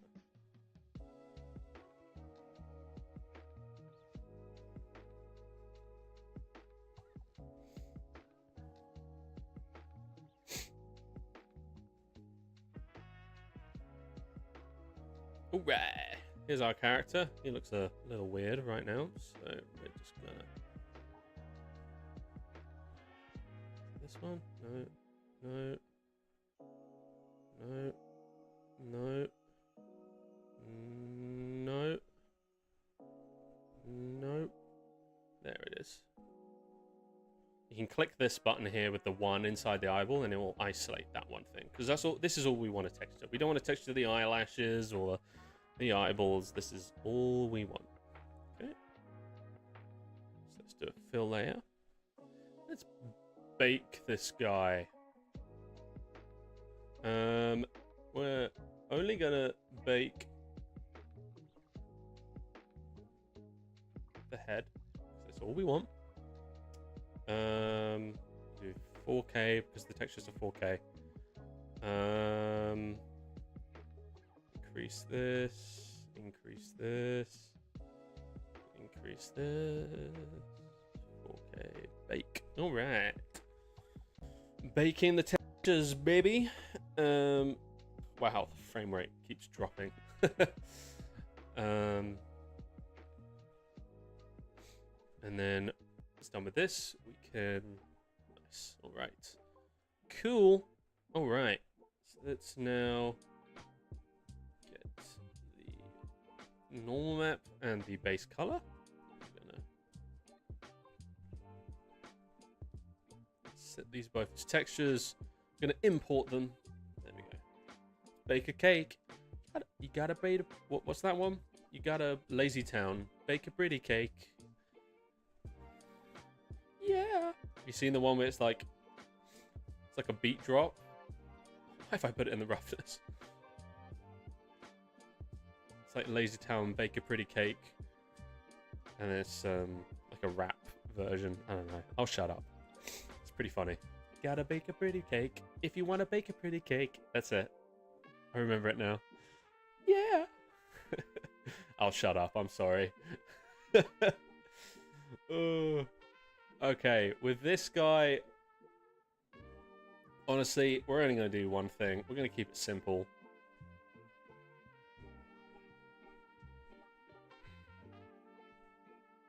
Some, like, gross red color. Like, old. Yucky. I just made myself cringe saying that. I'm sorry. I'm very sorry. Dirt splashes. Don't really want to do that again.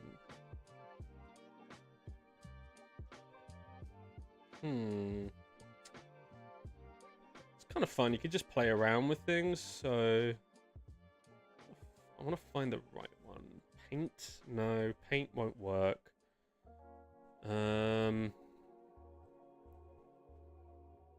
Dust?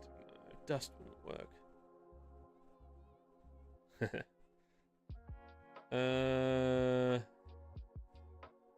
Dusty dirty. Let's try that. What does that look like? Doesn't... There's got to be one where it looks like blood. I could do it. No, I don't.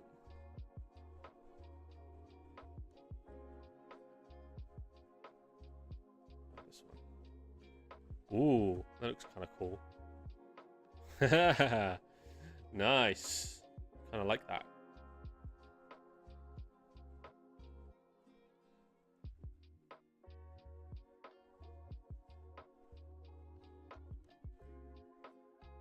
Looks kind of messed up.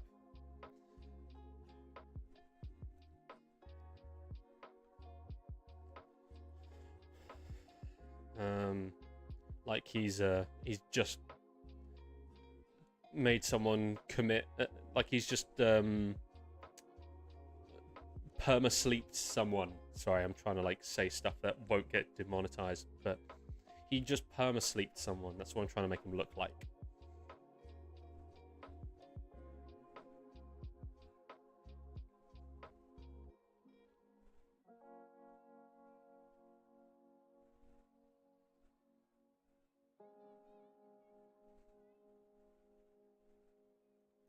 Kind of works. Only issue is, at least an issue I've ran into, is if you have any kind of texture here, because this is where the head meets the body, if you have any kind of nude patterns here, you get this weird mark where it just clips because you can't combine the texture of the head and the body. I'm sure there's a way to do it, but I just don't have the time. So what I like to do is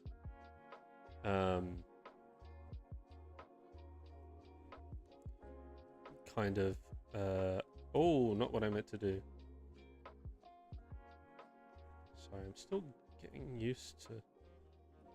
Is that not it? Oh, there we go. So I like to just paint over this section.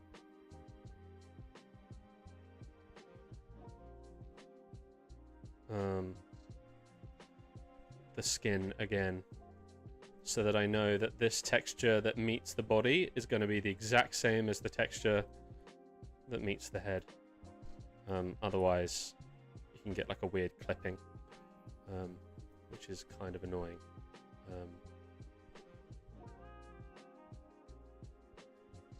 So let's see if we can make this work.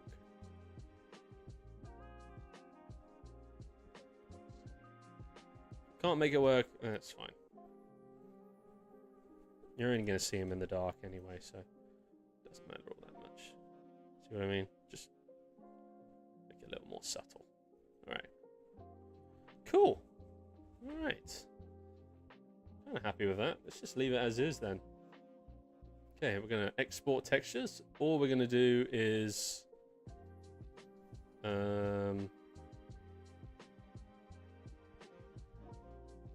this one, and we're gonna do this time. We're gonna do the normal map and the base color.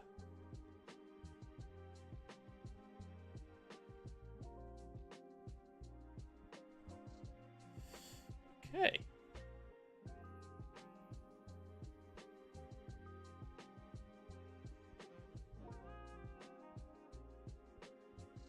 Create a new folder called new inside of the head folder where these all export out to.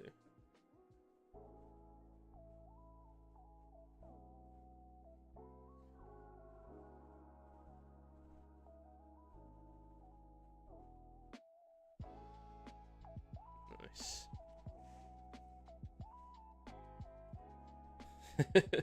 Let's add some blood.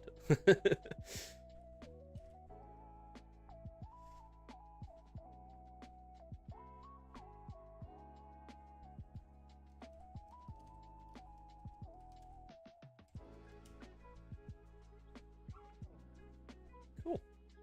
All right, saving.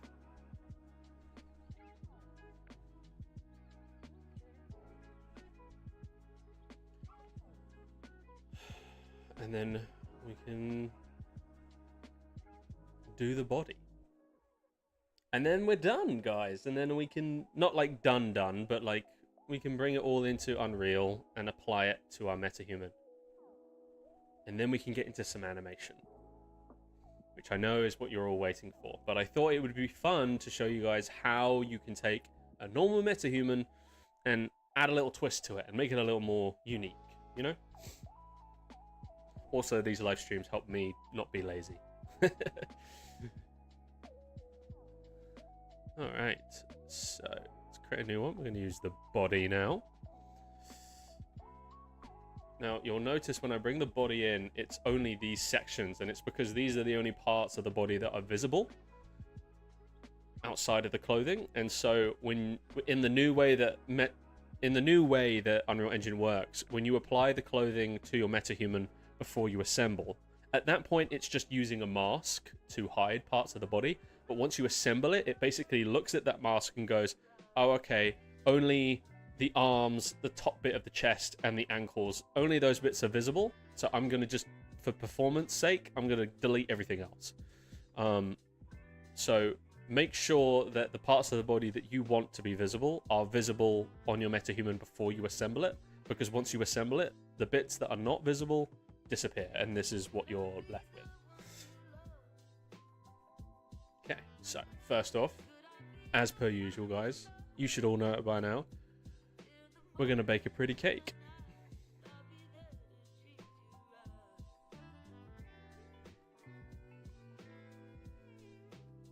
All right, I'm going to hit bake. Have you ever tried VCam? It is my favorite plugin in Unreal Engine 5. I have not tried it yet.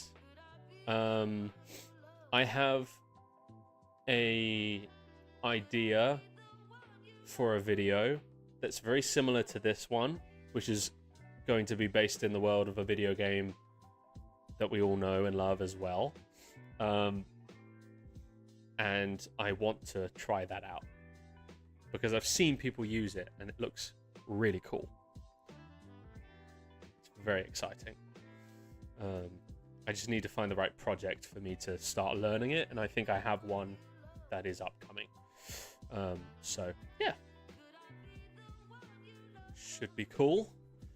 We'll be able to say more in the future because I've got a lot of these mini short films. I got a lot of them ready to go because I don't want you guys waiting 6 to 12 months between every single short film. You know, that's just not fair. Like, it would be worth the wait, in my opinion. Like, I would make some pretty cool stuff for you guys, but at the same time, it's like, come on. I'm not a director in Hollywood. I can't just take that long. You know what I mean? I got to make some cool stuff.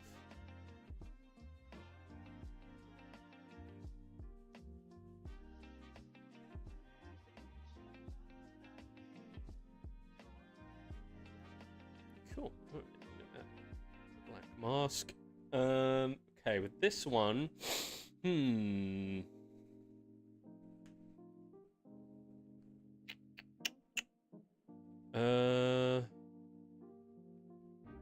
splashes.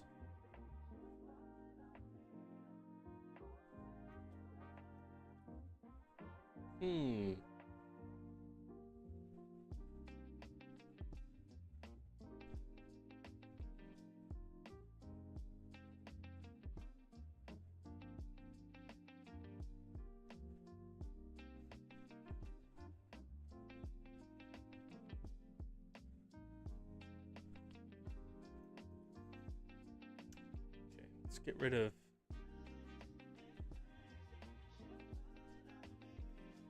See what I mean? So this bit here, you'll see it just randomly stop and there won't be anything above it. So that's why I have to have an additional layer. Make sure to get rid of roughness and normal. And basically just use it at like...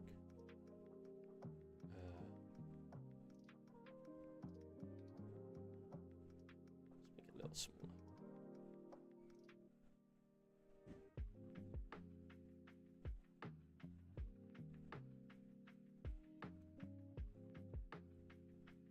There we go.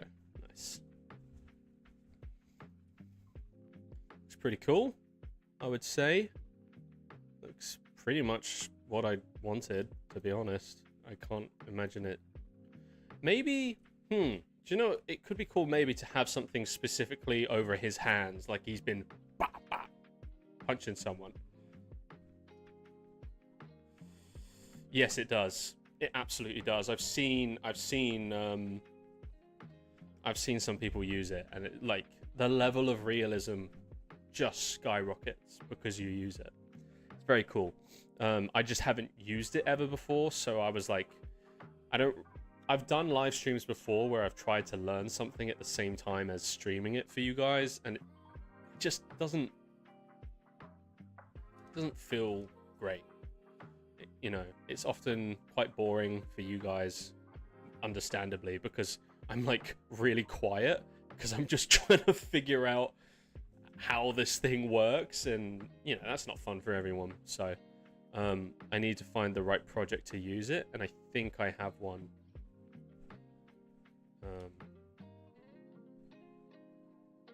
Is it this? It's not.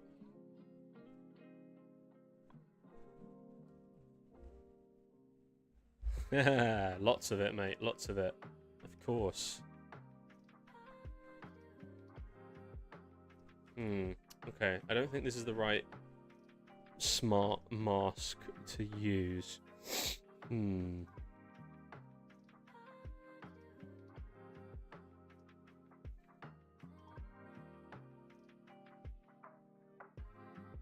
This one?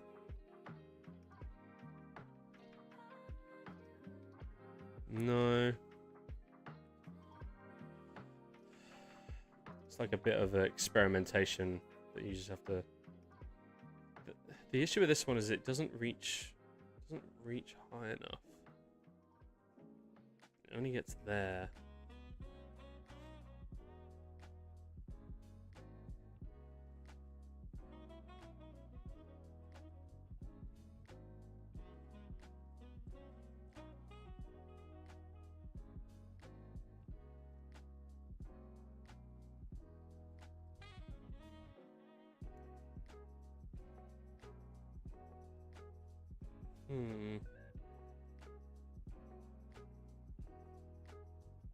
What's this do? This doesn't do anything.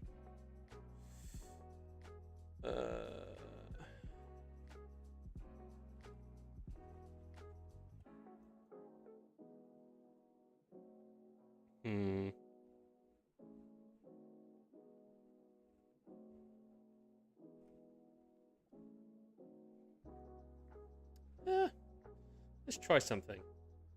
Create a folder. Put this inside it. Then add a black mask. And then just specifically, let's actually go into our mask. And just make sure that we have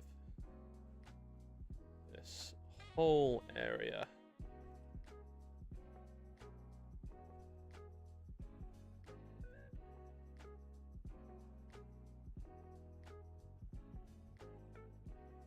And then let's go to half.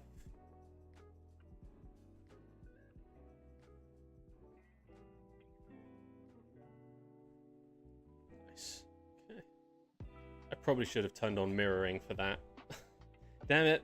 I always forget to turn on mirroring and then that happens. It is fun for us, Sam, watch you weirdly moving with a phone. Yeah, to be fair, it probably would be fun. Yeah, I mean, one of the next projects that I'll be working on, I'll definitely experiment with it. So, for sure, I can make sure that I hold off learning it until live stream with you guys. I'm sure that will be interesting, and I'm sure it'll be amusing for you lot to see me stumble about trying to figure it out.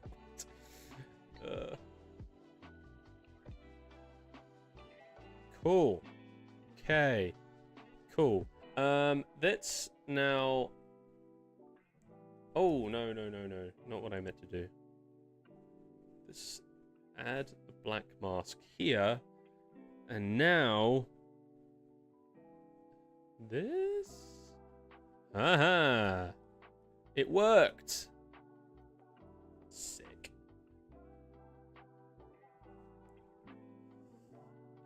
Let's turn off the normal map for all of these. There's no reason.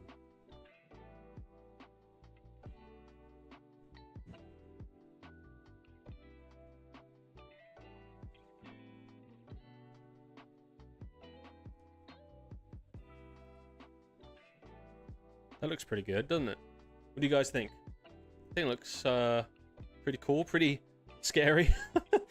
I thought it'd be cool to have some bits that you can see where he's like picked it off, maybe, where he's been using his hands since the blood dried there, and so it's like started to crinkle and like peel off on bits, you know what I mean?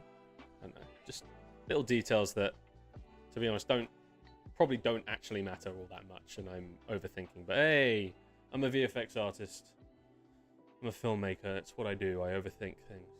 Alright, body, we're gonna save this as Outlast patient body.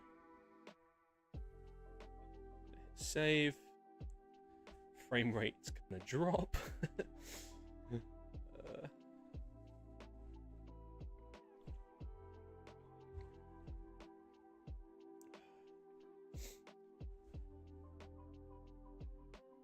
Nice. All right, we're gonna export our textures now. We only need the normal and the base color. Export 4K.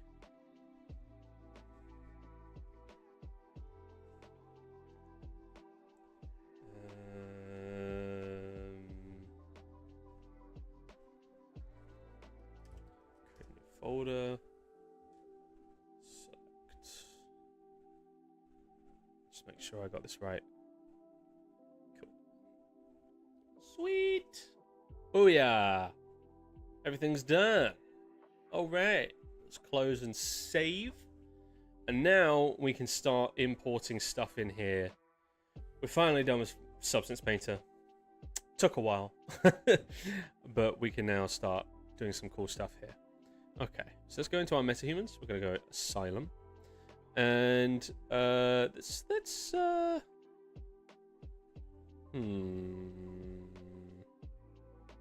clothing first, and we're just gonna create a new folder called new BC, new base color, and we're just gonna find the 3 new ones, and we're gonna just click and drag and drop. Sweet. All right. Now we're gonna go body, new textures. You can be more organized with this if you want to with your own projects, but for me, like, I'm the only one working on this. I know where everything is. I don't need to perfectly organize it all. But new textures for the body. Drag and drop. And face. New textures.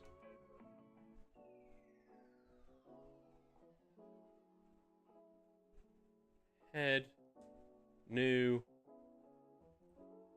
Click, drag and drop. All right. Nice. All right, we have all our textures. Now let's start adding these things onto our patient. And then we will start retargeting mocap. We'll import the mocap and then we'll start retargeting it onto our guy and making sure it looks okay. So let's start with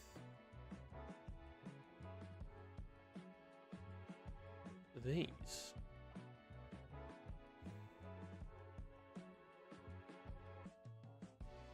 So we're gonna get a new base color.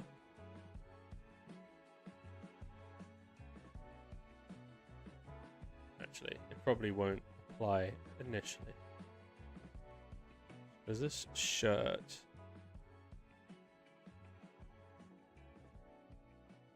And pants. Right, and then let's hit apply. Hopefully this works. Apply. Apply. Ooh, it's still green. Why is it still green? What's going on?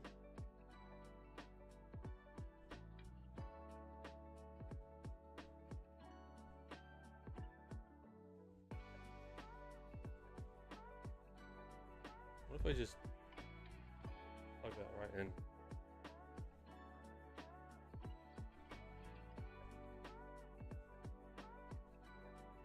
Why is that still green?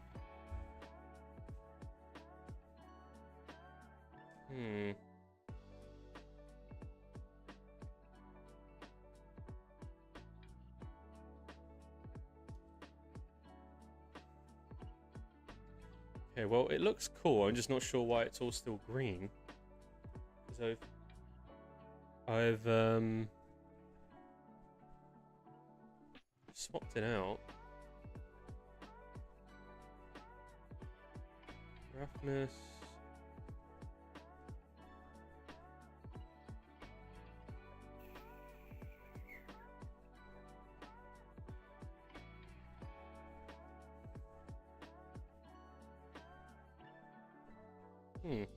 Well, let's explore this a little further.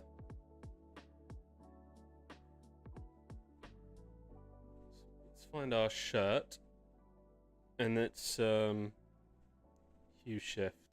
Oh, it does. It's getting okay. So it's getting combined with something for some reason.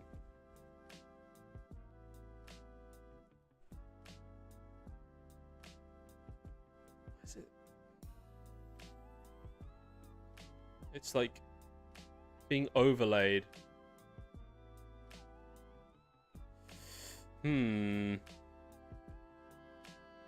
Why are you doing this? You're clearly not green. Is it just all these nodes? I mean, why are all these nodes here? We don't need all of this for a texture. This is so unnecessary. This is so unnecessarily complicated for a bloody shirt.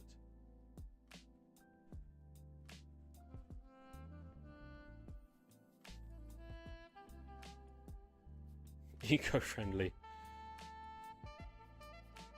Yes, very eco-friendly. I mean, look, if I can't change it, then I can't change it. But why is that? It's clearly not green, but it's being read as green here. Is it the lighting? Is it the light?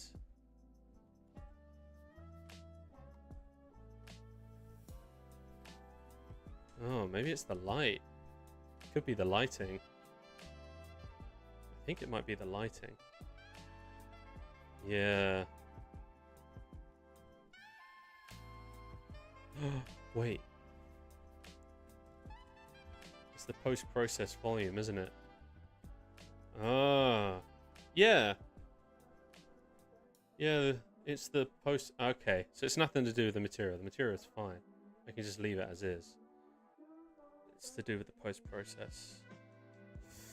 Okay, how do we remove the color from the post-process? Where is it happening? Ah, damn you! Auto-save, I'm trying to fix something.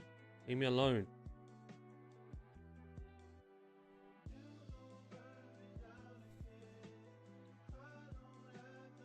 Color?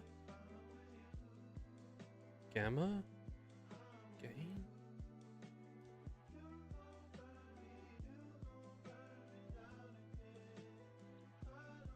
I don't know, man. You know what? Whatever. I'm just gonna...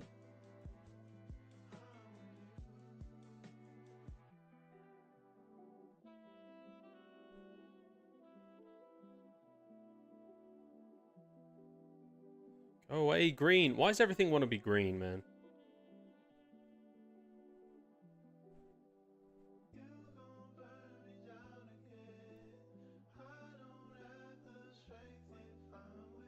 That's better. Why is it? Didn't look like that in Substance Painter, man. Why is it got to be annoying?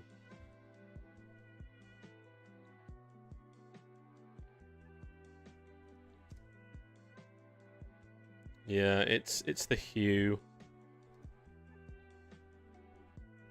It's the hue. That's better. Okay. So now I just copy that. So 2,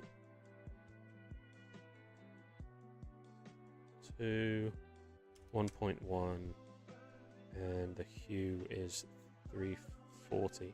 Whoa!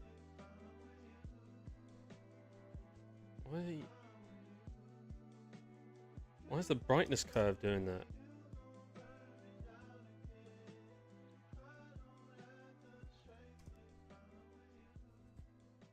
Is it not 340? Doesn't look right.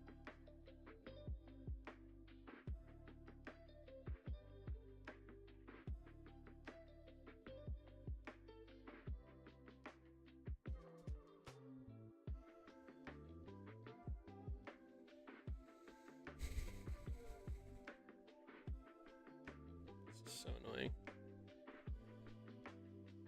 Just do what I tell you. Ugh.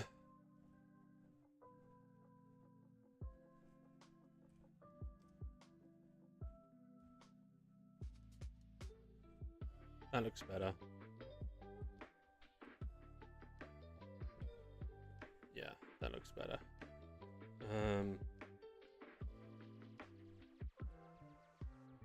That's too bright. That's way too bright. Actually, honestly, keep them. Keep them like that.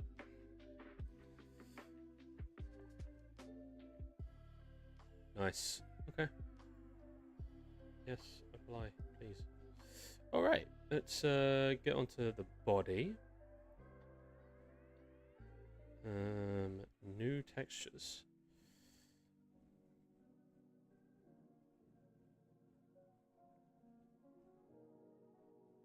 All right, you know what?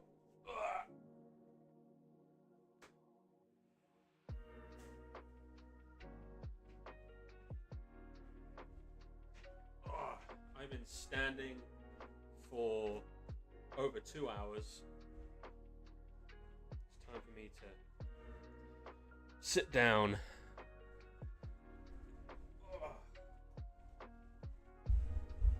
I try and stand for as much as I can because it's better for my back, because I have a bulging disc in my back, which is fun. Sciatica, gotta love it. So sitting for long periods of time is not great. But alright, now I've got to change this.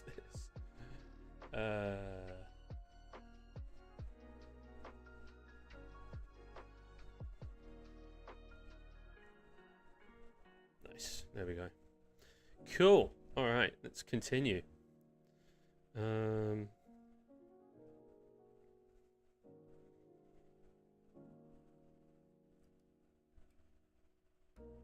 Cool. Looks pretty nice. Is that a moving table? It is. It's a one of those standing desk things. Standing desk thing. What? Yeah, you know what I mean. One of those desks where you can adjust it, which is great. Allows me to stand for the majority of the stream, and then if my body starts to get tired, I can just sit down. So that is always good. All right, we're almost done, and then we can do some fun mocap stuff, guys.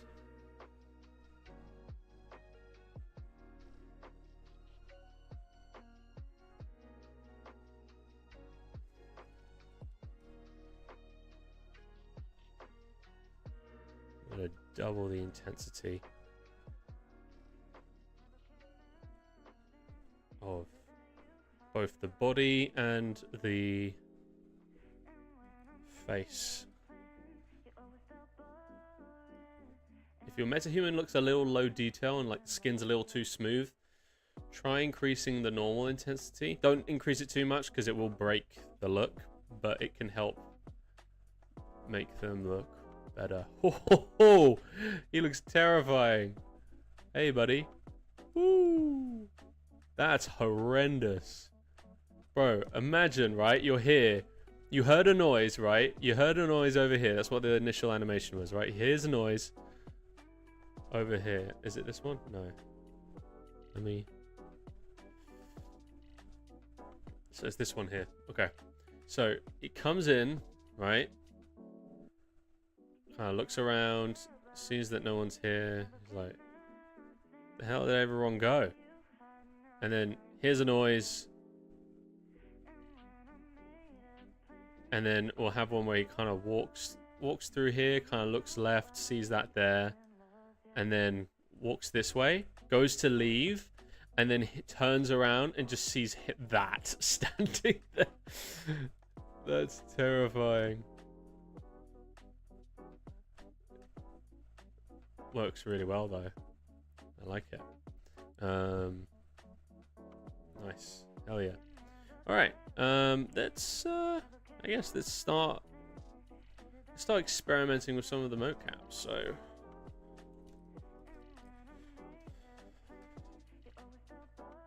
let's import this mocap.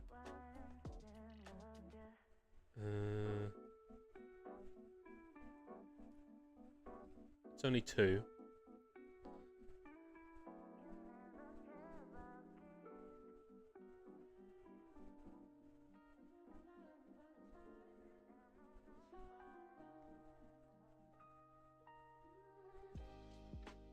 Let's just see what happens when I import it as is. Let me...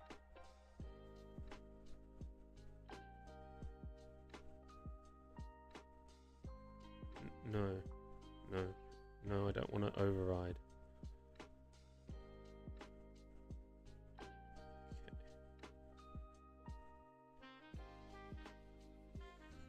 Okay, let me fix my camera.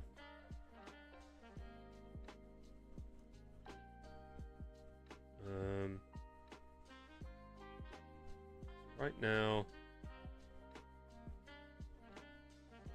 I'm like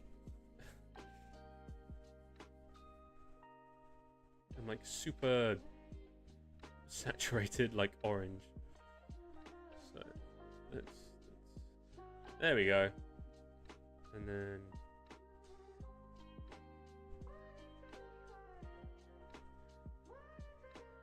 default.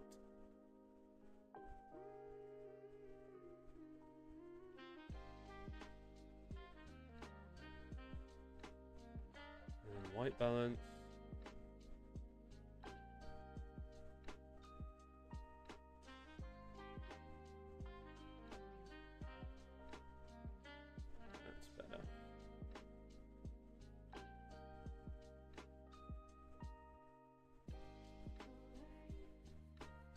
By the way, did you hand animate that walking? If that happened to me, I would piss myself. Yes, absolutely same. I would also, within a split second, be sprinting. By the way, did you hand animate that walking FPS camera? Yes, I did. All the handheld animation, all the handheld camera stuff, I'm hand animating, just for fun. I just wanted to. Cool. Okay, so we have our stuff here, but we want to retarget it to the metahuman body, right? So I want to try something out here, which is the new retarget animations, and this is supposed to be quite cool. So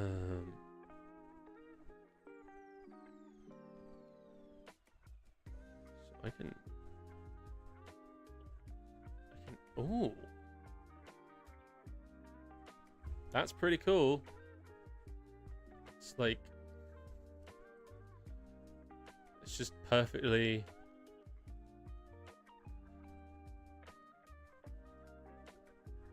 like, usually you have to do a ton of work, right? I'm sure a lot of you know that. Like, you usually have to do a ton of work in order to retarget motion capture. Don't have to anymore. It seems it's a lot easier now. There we go. That's better.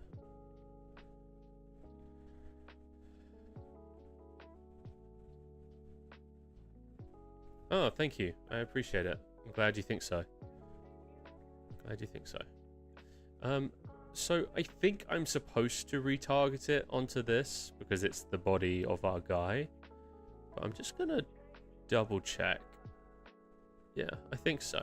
Because this is the body of our metahuman, so it makes sense to retarget it to the body of our metahuman. Alright, nice. Well, let's export the animation, I guess. It's doing exactly what we want, which is perfect. And then we can obviously add stuff on top of it, which is going to be fun. So it's going to mocap, Mixamo. I'm going to create a new folder inside of Mixamo called Retargeted Mocap. And we're going to export.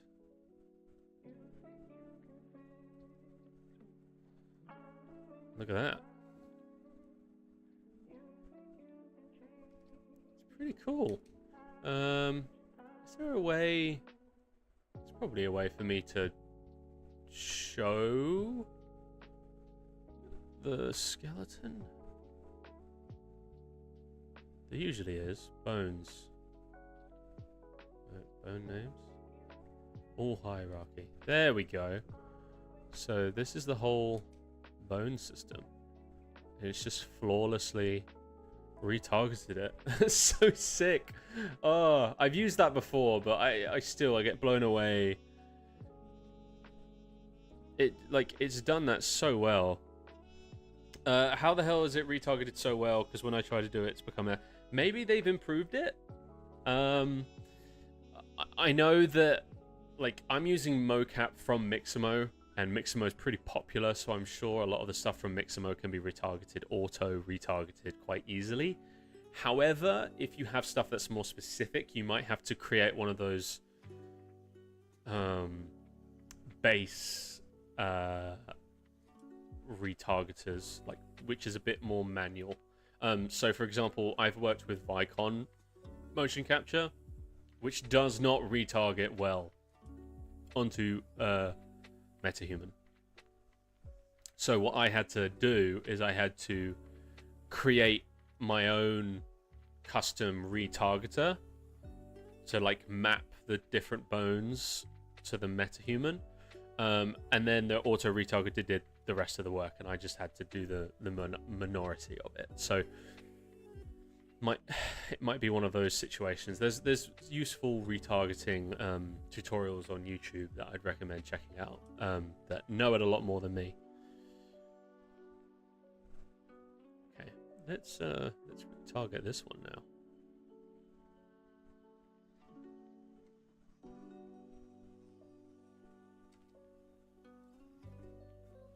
Wow, look at that. It's pretty sick. Quite flawlessly as well. Sick, man. Hell yeah. Okay, export animation. Mocap. Mixamo. Retarget. Export.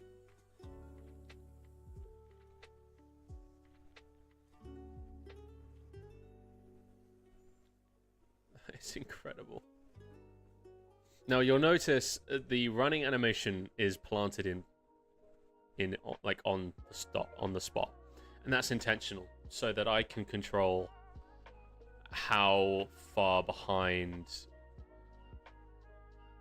the main character this guy is. It basically means that I can loop this animation as long as I want, and then I can control through animation how fast along the ground he runs, which is, yeah, just easier than trying to loop it constantly and link it to previous bones, which can be a bit more difficult. This just, it's like a little quicker, I guess. But yeah, that's pretty cool. Nice. Okay. Well, let's I guess duplicate this and put Outlast 3 animation. It's probably going to be around the same length as well. Let's delete all of this. Let's add a main keyframe there. Got auto keyframes on. So let's take this camera.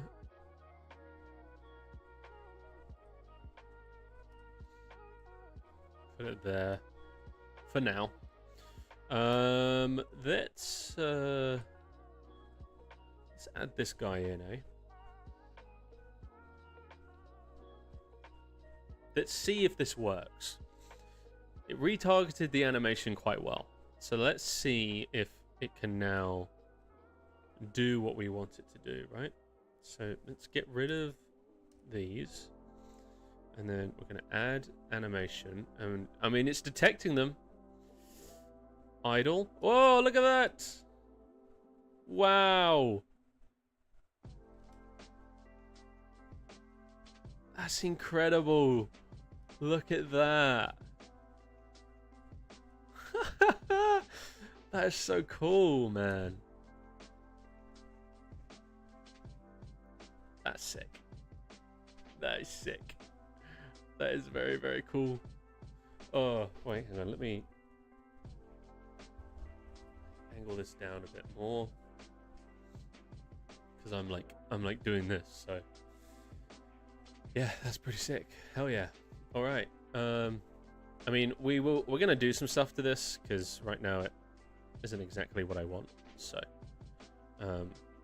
that's fine. Let's just move him over there for now, eh? It's sick, isn't it? It's very cool. All right, so let's do the animation of this camera first, you know. So let's get to about the height that our guy is gonna be. Let's get rid of this keyframe, bring this one over.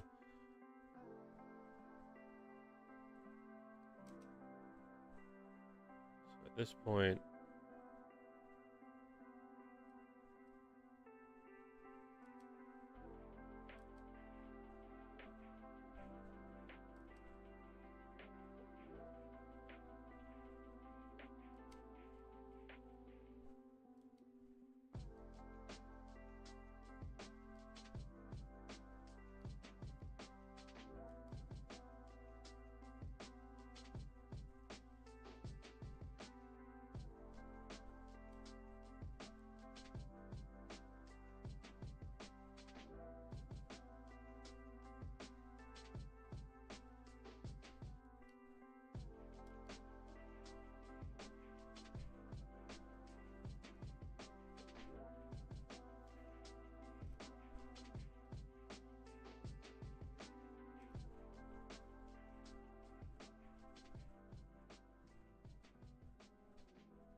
Yeah, exactly. It's more like a game cutscene. Yeah. Which is kind of what I'm going for, because Outlast is a video game, right? So it's kind of the vibe I'm going for.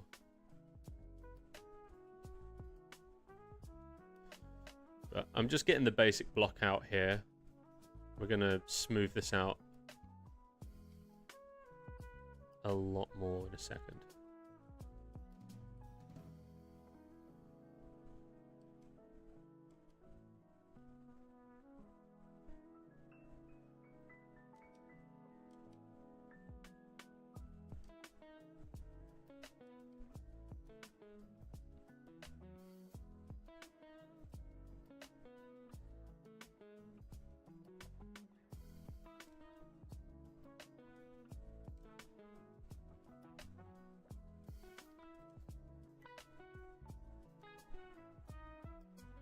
Okay, let's make this a little... See, this is why I didn't want to bake anything to the rig yet, because I think this is going to be a little longer in length. A little longer in length? What is that? There's nothing in there. I don't know why I tried to drink that.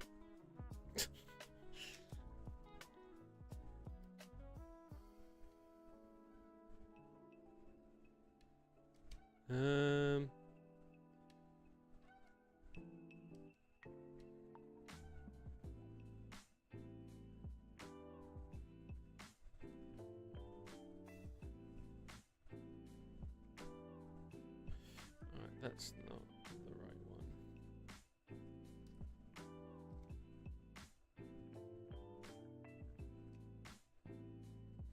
Are you going to change that camera into a night vision camera? Ooh, have I got something to show you? So, check this out. Hang on, let me save. Let me save first. In case this crashes. You never know with Unreal. Check this out.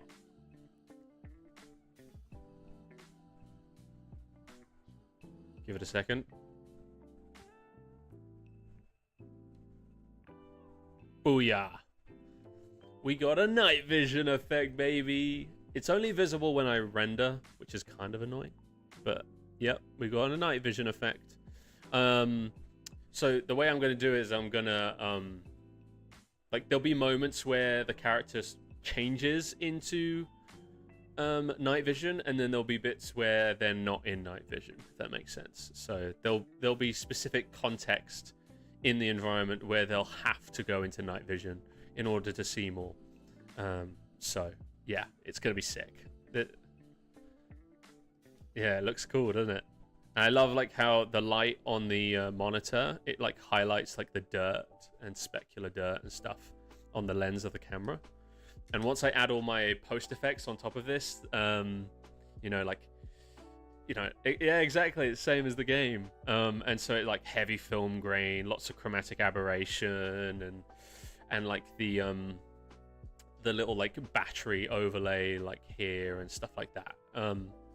Yeah, I think it's going to be a fun video for people to watch. And I think it will fit like short form quite well as well. I could probably re-edit it to be like a short form video as well. So post it as a long form and as a short form. So hit both audiences, I guess. But that's boring YouTube algorithm BS, you know. Let's just make something cool right now, you know what I mean? So this is kind of the animation. And then, yeah, and then here it's like, here's a noise.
These short movies need more recognition, man. YouTube isn't fair. It's all right, man. It's all good. Honestly, I'm the fact that the channel is on its way to hitting 18,000 subscribers already is incredible. You know what I mean? Like, the fact that that many people enjoyed my content enough to subscribe, I'm eternally thankful to all of you for all the support. It's like, you know what I mean? Like, I've seen that world of chasing numbers and it's never enough. So honestly, for me, I'm just incredibly thankful that almost 18,000 people have taken the time to subscribe and watch my stuff and enjoy my stuff. And the fact that you guys are taking the time to hang out with me in my live stream, you know, it's incredibly humbling.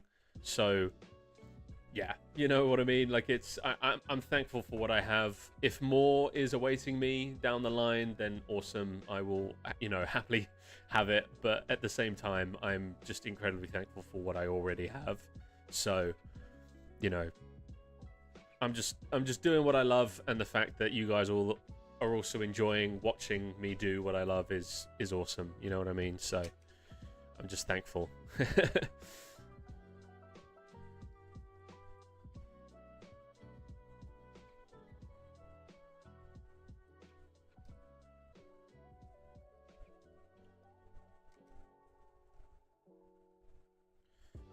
Okay, so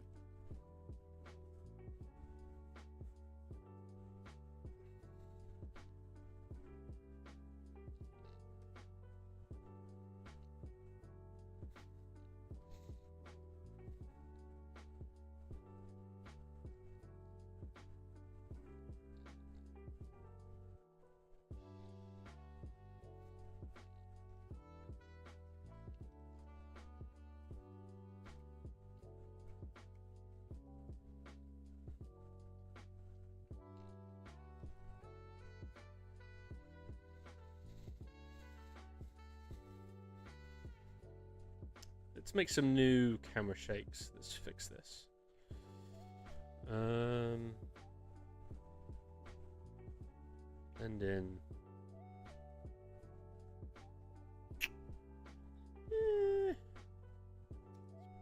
Let's make it blend in over one.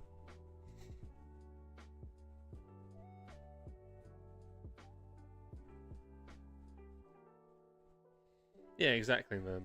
Gotta be, you know, I was raised to just be thankful with what I have, and it's gone beyond just being raised that way, you know. Like, I actually reflect on it and go, yeah, that is the way to look at life, because otherwise you're just constantly looking for the next thing and you're never going to be happy. So whilst I do have ambitions and I do have dreams, at the same time I try my best to be present and be thankful for what I already have. So yeah, the fact that this many people, including yourself, support me, even by just watching one of my videos and liking it or even subscribing, it's like, it's awesome. Like, kid me would be blown away right now if I told them, oh, by the way, you're gonna have almost 18,000 subscribers. Like, my kid self going home every night and watching YouTube, like Markiplier, Jacksepticeye, PewDiePie, watching them play games and stuff, and like, to be told that by my future self, I'd be blown away. So I'm very happy with what I already have, but I am excited to see where the community goes and how much we grow as a community, because I think this can be a place where really cool films can be made, and it can be a community where we all support one another, and it's not just me showing off what I make. It can become a place where you guys actually get an opportunity to be presented to the world as well, if that makes sense. But all in good time, you know, once the channel's big enough.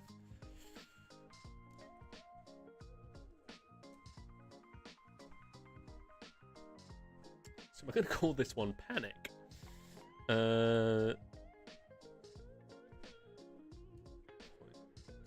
Two.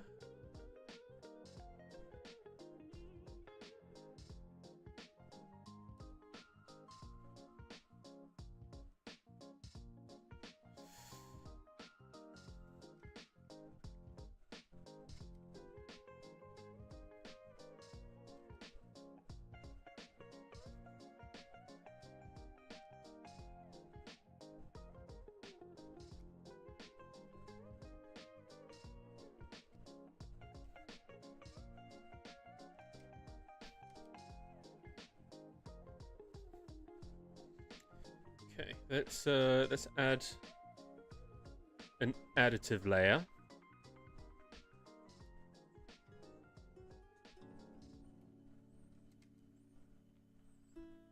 This panic is not happening. Yeah, there we go. It's not happening fast enough.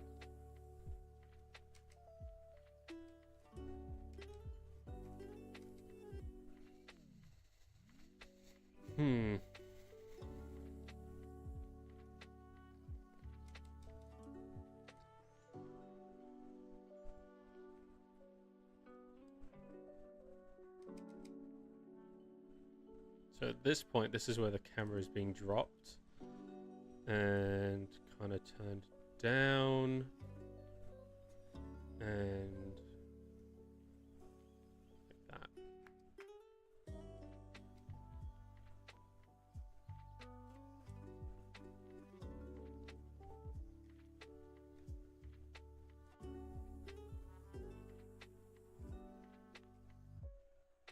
No, that doesn't feel right. Doesn't feel quick enough.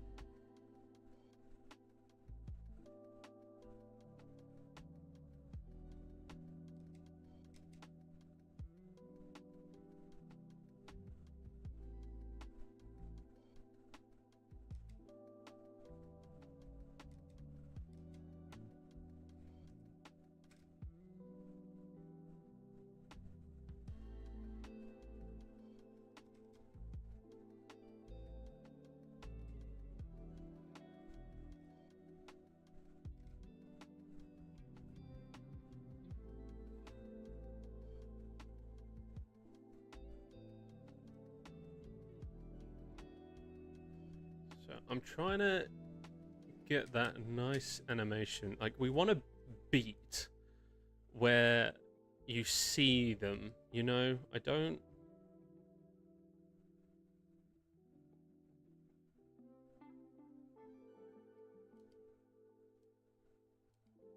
Yeah, like that.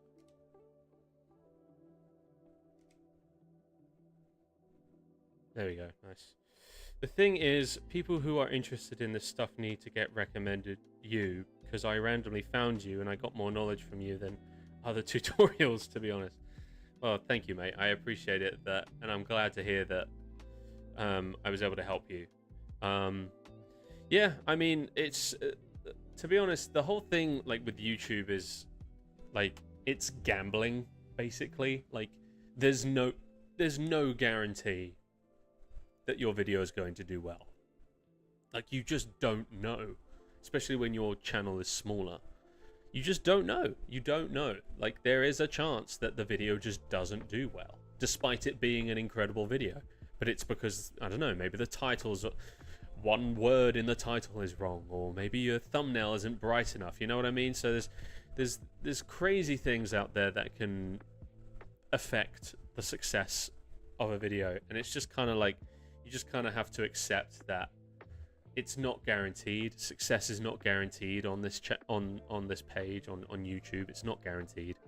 And so what I try to do is just focus on having fun, and whether it's successful or not, that's fine, because I'm just focusing on having fun creating these things. And I never try to get too obsessed with one project, because if I do, and then that doesn't do well, that can really prevent me from continuing to be creative. So I try to just focus on, like, having fun, putting it out. If it does well, it does well. If it doesn't do well, that's fine, because I've got a ton of other stuff that I'm excited to do, and I'm doing this because I love it, not because of a desire for fame. You know what I mean? So it's just kind of the way I have to think about it. But I appreciate it, man. And you know, I'm sure as the channel grows, more people will see my stuff and have more fun. So no, I'm looking forward to the future as hopefully this channel grows, I guess. Okay, let's work on this.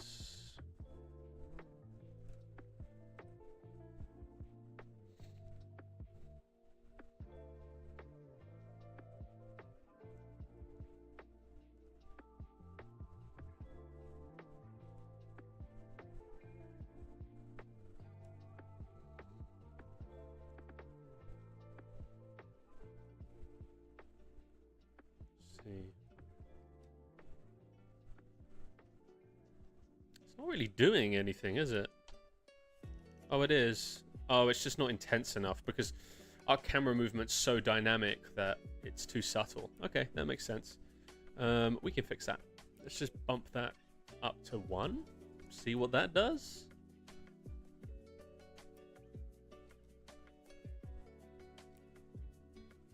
Okay, it's doing something. Oh, deja vu. Thank you. I will. I absolutely will. I have every intention of continuing to make stuff for you guys to enjoy, so we're gonna have some fun.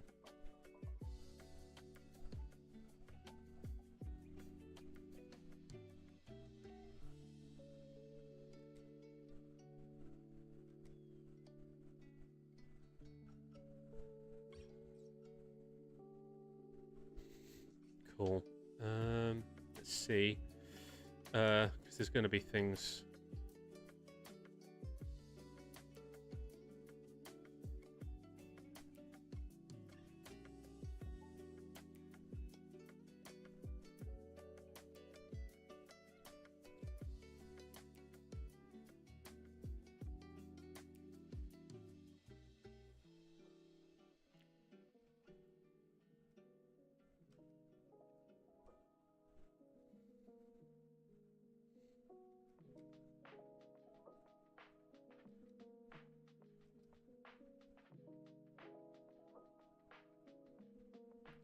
Here, I want to kind of do a bit of a like that.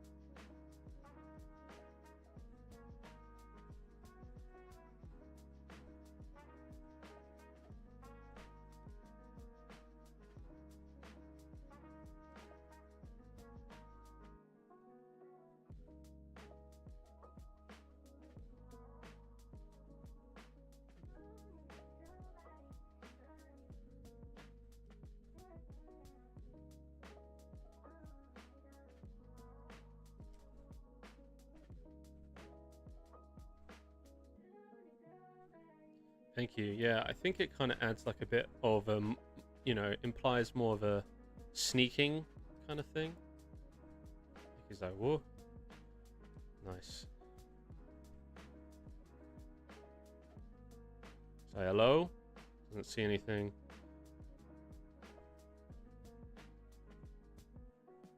Looks around. Here's a noise. What? Ah! Nice. Looks pretty good. Pretty happy with that. So let's add our creepy guy in it now, yeah?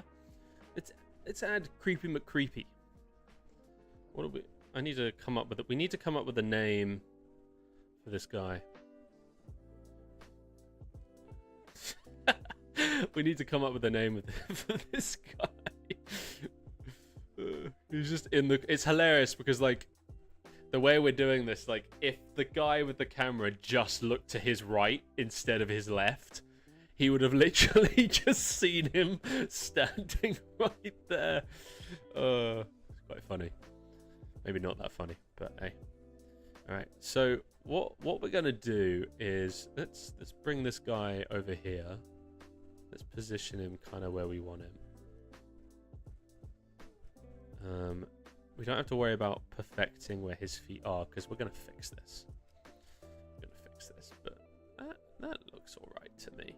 So what we're gonna do is we have our animation, but we can't do anything to change the animation yet. So what do we got to do? Well, here's what we're going to do. We're going to right click. We're going to bake to control rig. And right now it says FK control rig and there's no other option. You'd be like, huh, why is there no other option?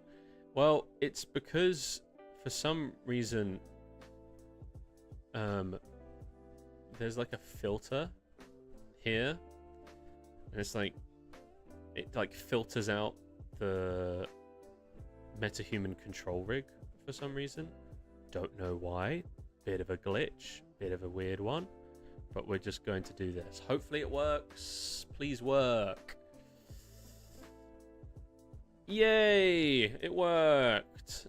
So now we have our animation and it's baked onto this, which is awesome.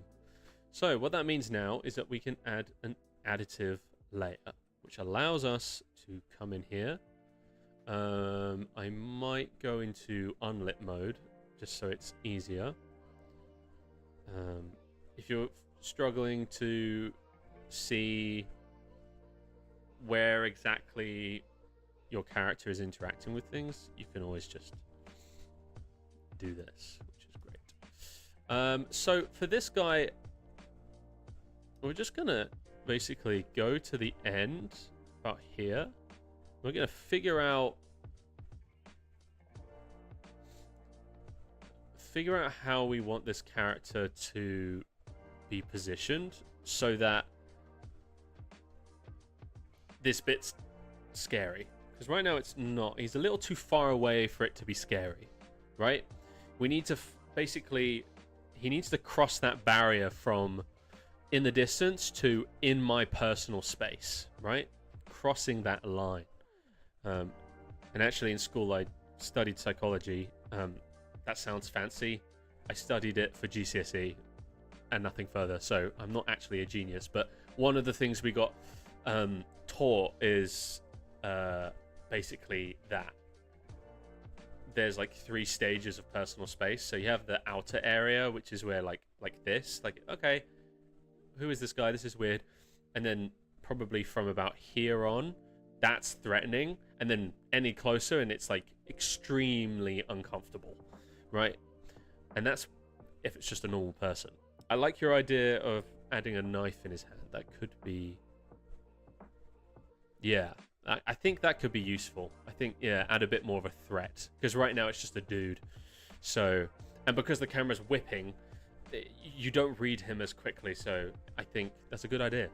It will definitely help us see more of a threat. So here's what we're going to do. We're going to, first off, is we're just going to add an additional layer to our animation where we kind of look here.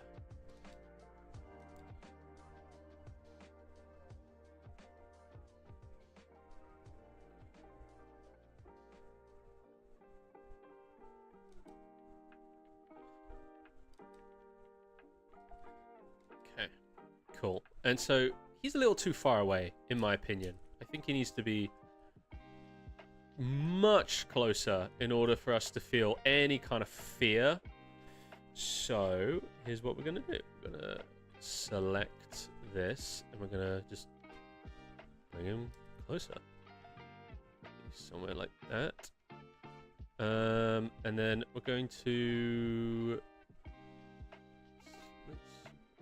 no, sorry, not what I meant to do. There we go.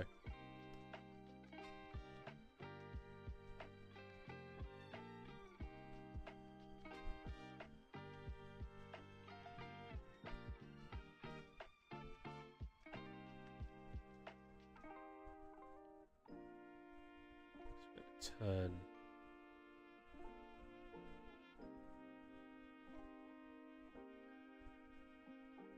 Like that. So you see him. We're gonna rework the lighting as well, because this isn't that cool. The lightings are pretty bad right now, so.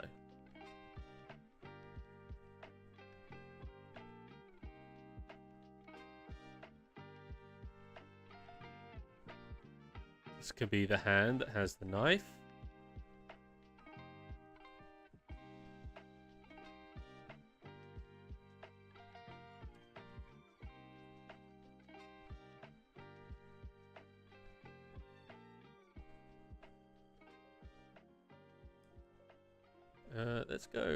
Let's go into unlit mode again, so it's just a little easier to read this guy, because right now it's a little tricky. Is there like a better way to do this, man? Detail lighting. I want to be able to see his fingers more. There we go. Right.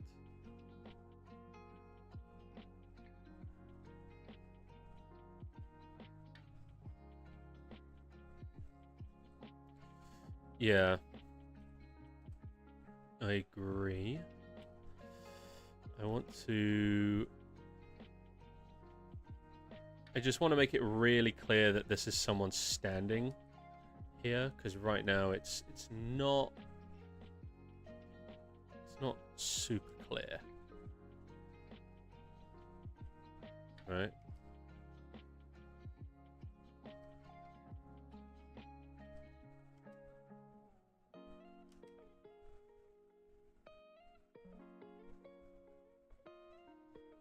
Nice.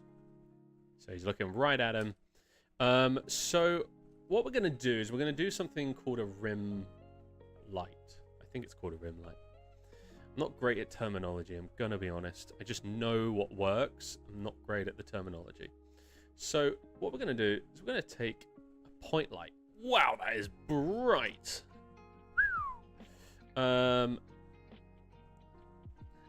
We might change this. Yeah, you know what? We're gonna get rid of that, and we're gonna use one of these. Way too intense. Calm down. Okay, we're gonna use one of these, and what this is gonna allow us to do is just add a bit of a rim light to our subject. Right now, this is far too much. So don't worry, we're gonna fix that. Don't you worry.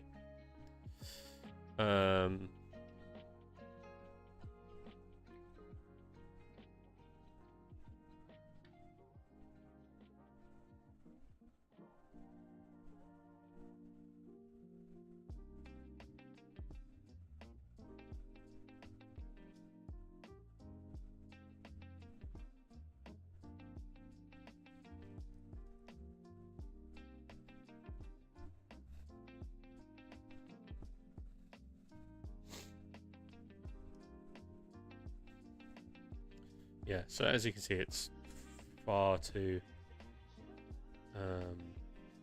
intense right now. So we are going to fix this.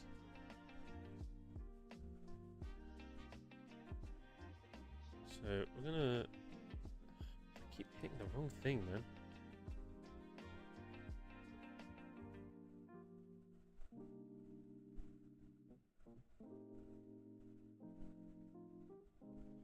That looks pretty cool, but it's far too intense. Needs to be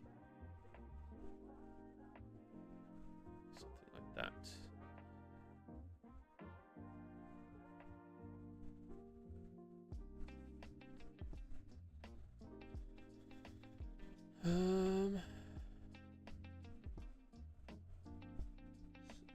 It's definitely making him easier, but I still don't like it. It's too much. It needs to be something more like that.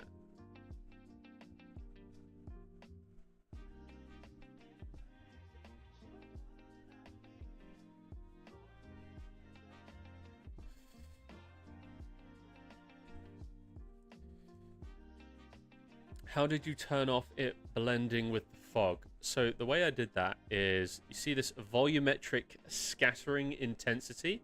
It's in like the first page, the light section. So if I turn this up, my light will interact more with the fog, which is cool when you want like rays of light shining through fog.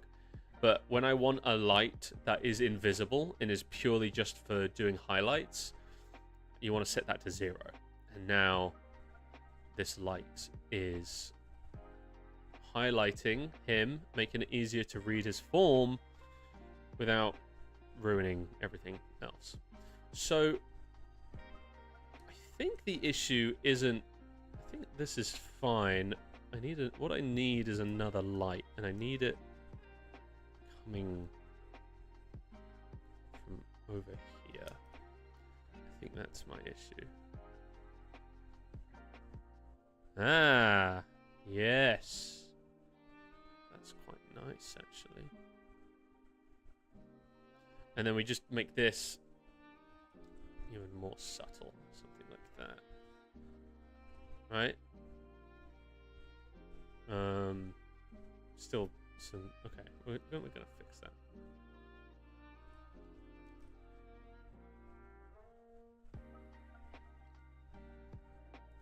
Let's drop this even more. Nice. See, that's looking quite cool and cinematic now, wouldn't you agree? So, this is pretty sick. So, this is what it looks like. Now, if I hide them, that's what it looked like before. Look at that. Huh? Before. Wait, hang on. Before. After. Before. After. So much easier to read his form. I know who this is. I know. Right, I know that he's here to harm me. And once I put the knife in his hand, it's going to be especially clear, right? Now, the only issue is, I don't want these lights to be there when our character initially comes in, right? So here's what we're going to do. We're going to go to about here. And we're going to add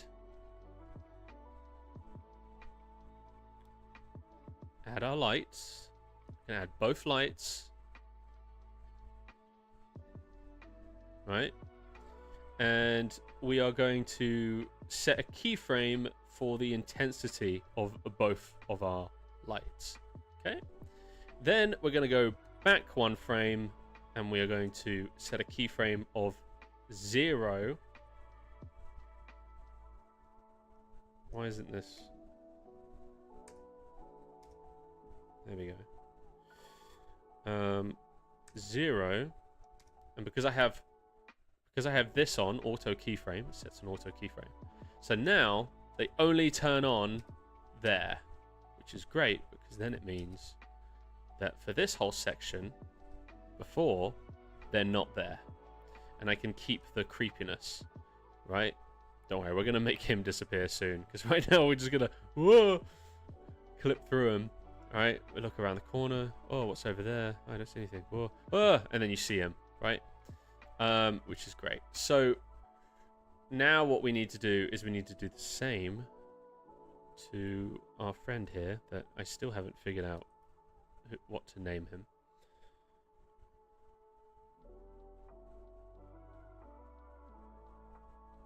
So let's add a keyframe. And then go back a keyframe. And we're just gonna put them off over here to the side. So now we watch it through. Oh, whoopsie.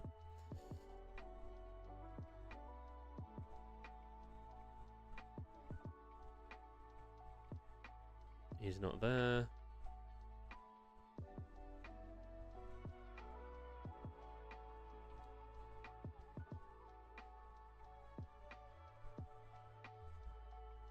Okay, I think I need to make this last a little longer. I think that's my one criticism right now, is that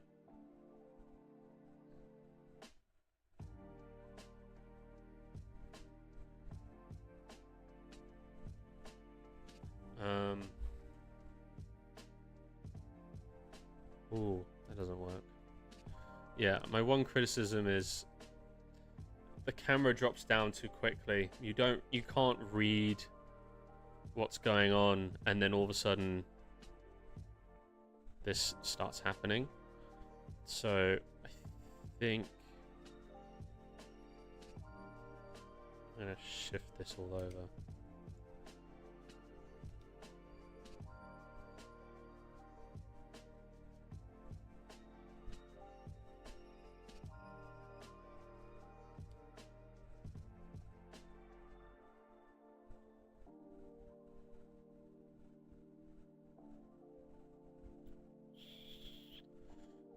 Let's figure this out.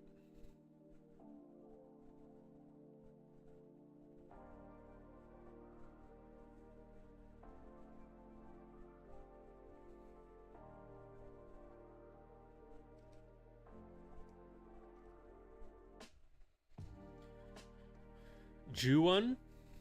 How do you pronounce that? Juhan? What? What does that mean? Let's name him...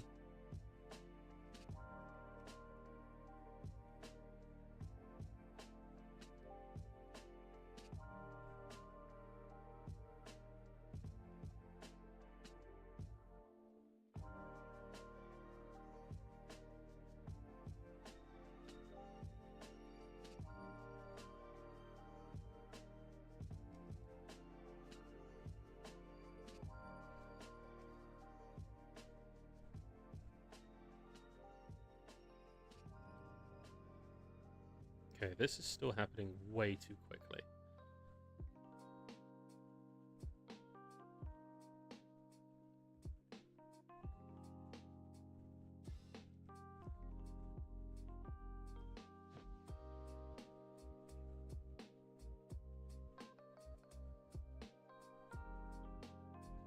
What does that mean? Ewan? Is it Ewan? Is that what you're saying?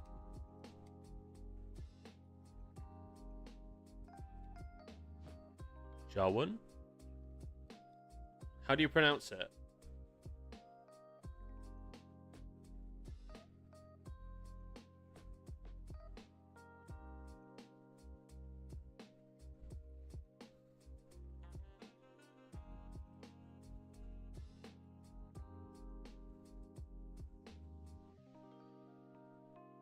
Let's see if I've got something in my library.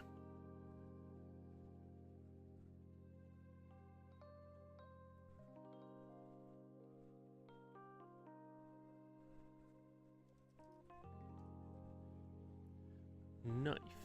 Wow, okay, we got some stuff. What you got there? A knife! No!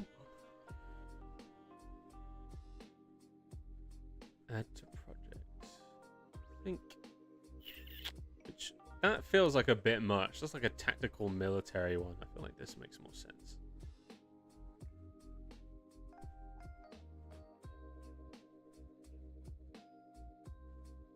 There was an issue?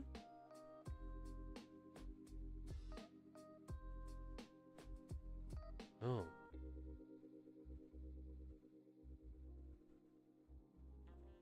Got to create the material. Juwan? Juwan? Like that? I don't get it. Are you setting me up right now for something? You're gonna be like, do you want these balls in your mouth? Are you gonna say something like that to me? You set me up.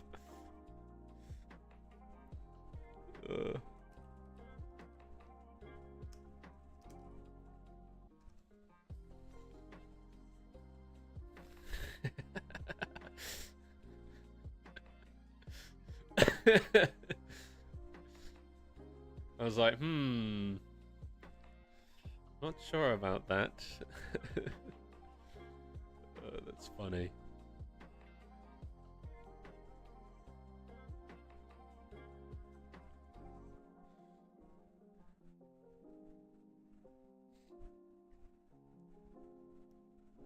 Okay, okay.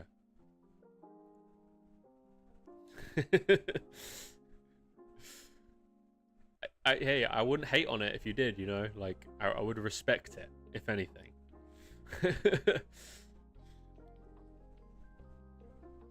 It's only a matter of time for me to be tricked into saying one of those things on a stream, you know what I mean?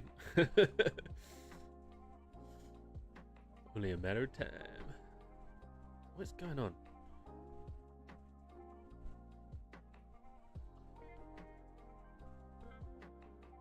This is really annoying me.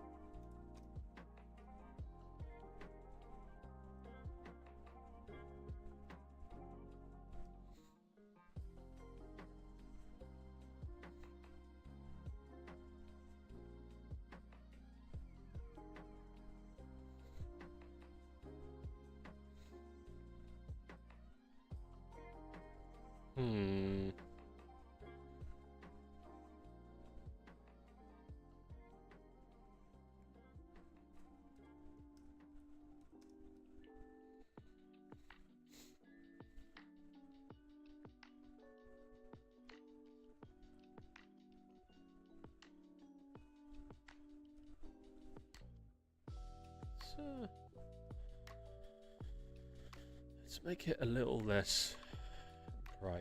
It resembles like silver too much, in my opinion. Needs to...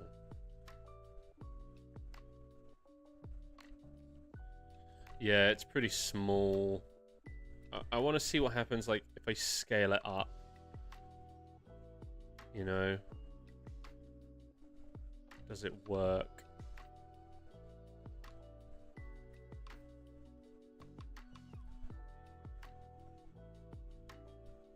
If it doesn't work, then I'll just like find a kitchen knife or something online.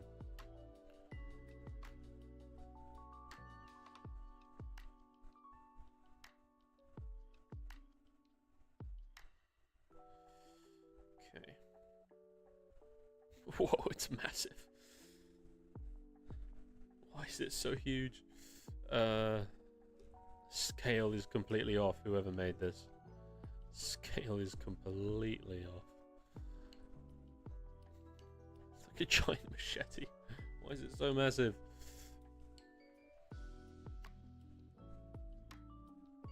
Yeah. I'm already kind of not liking it. Doesn't... I don't know. I'm trying to think, because it's got to be something that you could see being in the asylum, because like that just looks dumb, you know. It's got a... It kind of works actually. It's just not super visible. It's my only worry is that no one is really going to read that there's a knife there, you know. It does kind of work. I just need to get it right. Hang on. I think I will use it actually, because I think while a machete would look cool, do they have machete? No, they do, don't they? I feel like I saw people with machetes in the first Outlast game. Isn't it like those twins? They walk around with like machetes or something. I might replace it later, but for today during the stream, we'll go with this for today, you know. If we need to change it later on, then we can change it later on. Okay. Let's add this in. Going to attach it to our patient. Body, hand left, yeah. Now, as you'll see, when I attach it, it disappears. You're like, oh no, where's it gone? Don't worry. It's basically what's happened is all this location data, this is offsets from world origin so that it knows where it is. But when you attach something to something else, the world origin becomes the thing that you attached it to. So now, instead of all of this offsetting it from world origin, this is now all offsetting it from here, which is why it suddenly disappears. So all you have to do is reset, and it comes right on back. You do have to kind of reposition it slightly, which can be annoying, but it's a lot easier than trying to find where the knife is in relation to everything. It should stay there now. Nice, stays in his hand.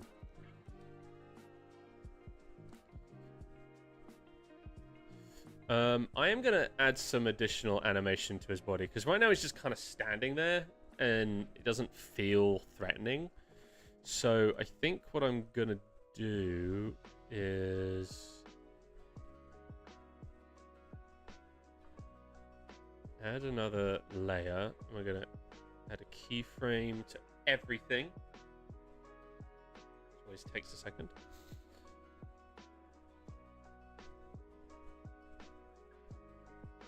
And then add another keyframe here. And this is where we will kind of make him lunge. I think we'll make him lunge a bit, you know? Nothing wrong with a good lunge.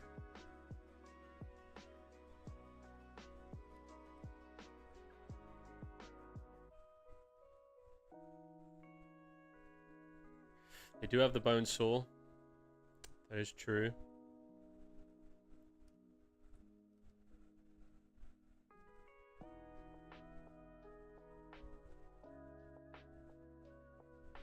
Bone saw would be a good shout.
Yeah, I think it will. There we go. See, he's just got a bit of motion to him now. See? So he looks like he's walking towards him now. So there's now a reason for him to run away. Right?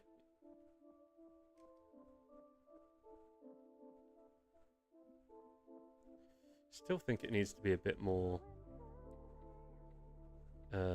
exaggerated, actually.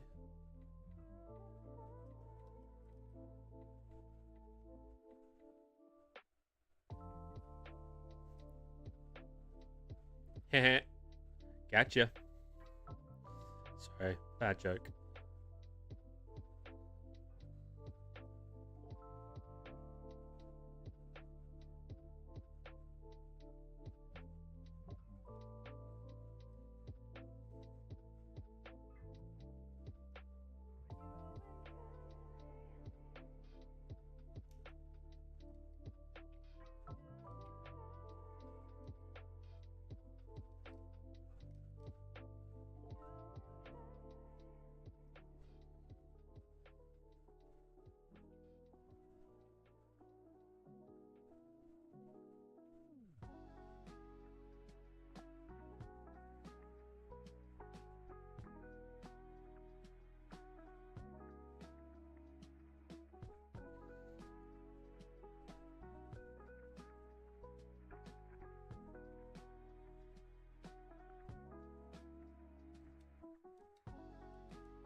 I know, right?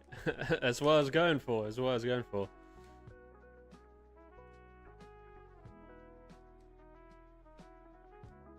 Cool.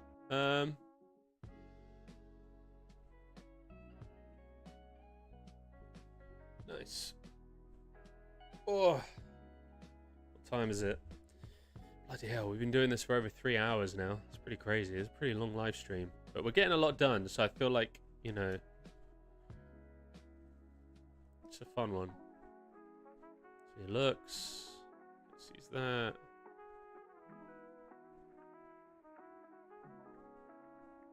Here's the noise. Nice. What does the full animation look like?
We don't need the animation to be perfect. So the way you do it, I'll show you right here. So I have my base animation, right? This is the mocap that I've baked to the control rig. And then you see this little plus sign? I just hit plus and then additive. And this is an additive layer where I can animate whatever I want and it won't ruin this animation, but it'll add it on top of that. So this animation is still playing, and then I'm able to add that on top. Does that make sense? So it's here, plus, additive. That's how it works. Okay, so let's have one last little watch through this. Nice, looks good.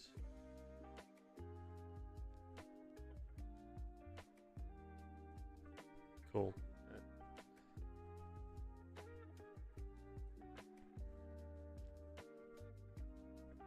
It's pretty good. All right, I'm pretty happy with that.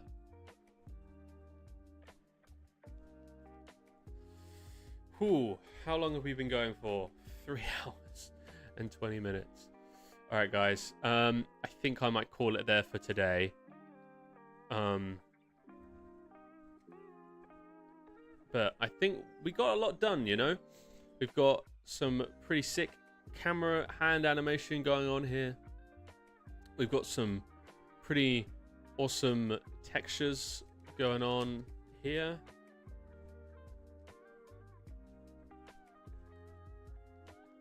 Looks pretty great, yeah. Actually, you know what? Hang on, guys. Let me do one last thing. Because, he kind of looks like he's just standing there. So I'm just going to add... We'll do one last thing really quick, and then we'll call it. Thank you, Mum.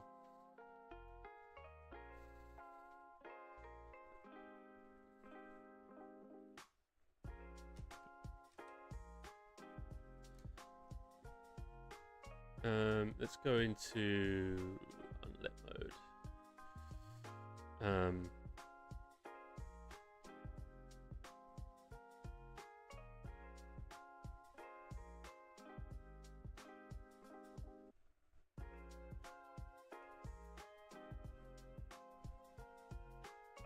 Let's do this.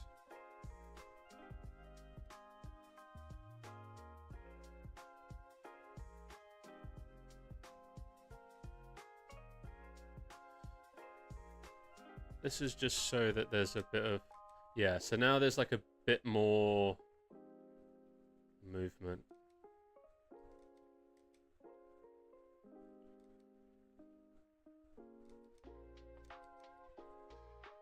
You do, I don't know, no, I don't think it's done yet.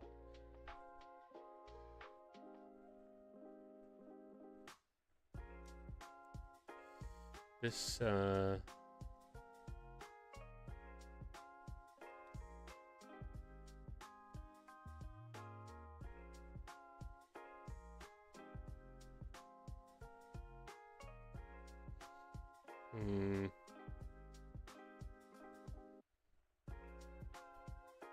it's just this. His arms, I don't know, it's like he kind of just freezes for the last few frames. And he needs to look like he's continuing to move, so I'm gonna...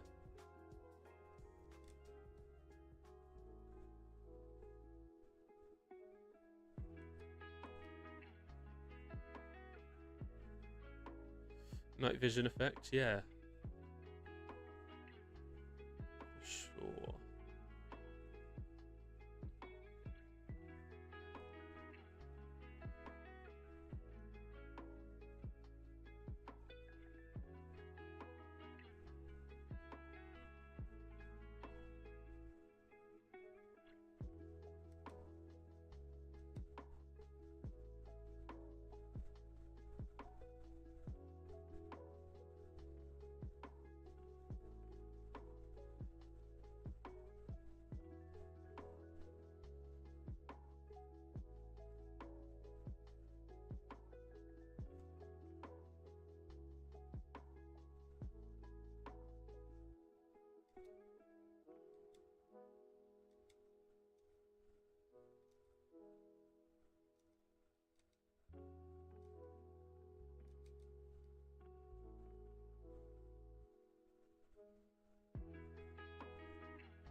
What percent of mocap and what percent of mocap do you use roughly on projects? Mixamo mocap. I don't usually use. I usually use custom mocap. I use Rococo. So usually I use Rococo. It's just I've been really ill, so I haven't had a chance to get into the suit. And this week I've just been exhausted because my body's still recovering. So I thought it was better to just, you know,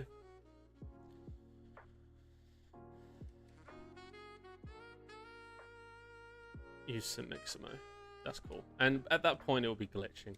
Okay, so let's, like you said, let's add the night vision on top and let's see what it looks like.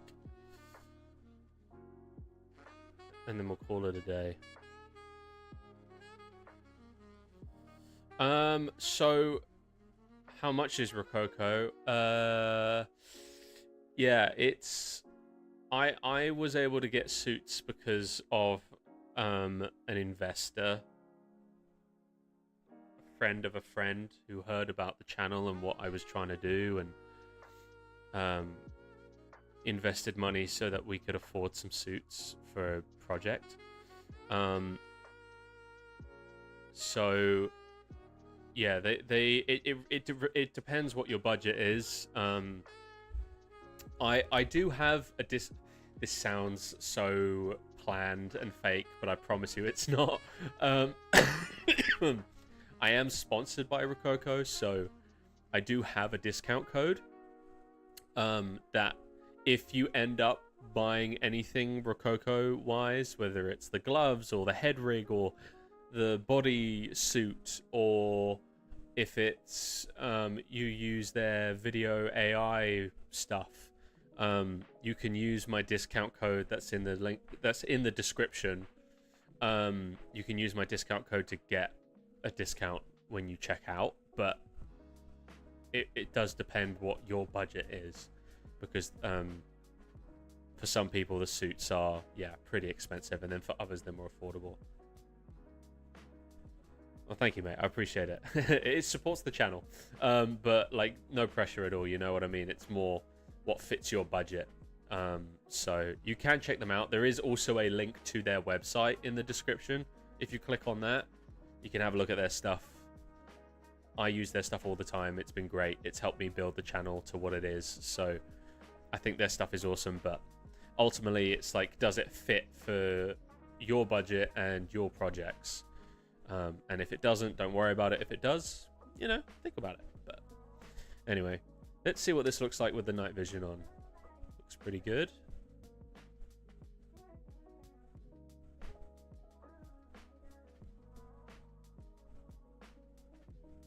Leaning over the side. Nice. Still feels a little, still feels like he's doing this and then staying still. Sorry, I'm being a perfectionist. I literally was just about to sign off and now I'm like, no, I must get this right. But it's like, it's important. I want to get this right.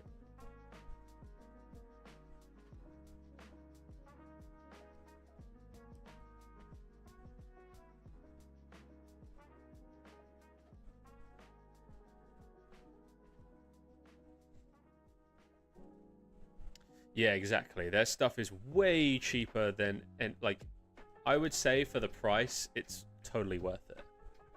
It's way more affordable, way cheaper than anything else out there right now. But you know, I also completely understand that it's not going to be something that fits every person's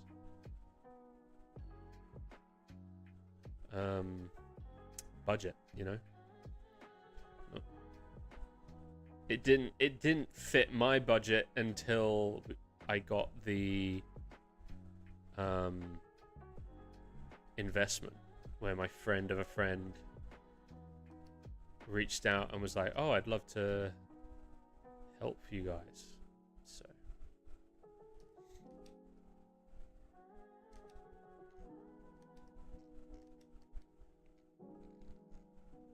maybe if I now... No. Yeah, it's great for indie creators. Absolutely. I highly recommend them. But if it's not something that you can afford, they've got an AI, a video to mocap AI thing. But you know, there's tons of those out there, so do your own research and pick the one that's best for you, you know.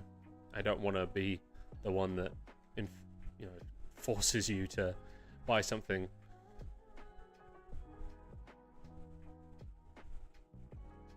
I still don't like it. I don't like it. Why? I don't like it. It's like, it just doesn't look good.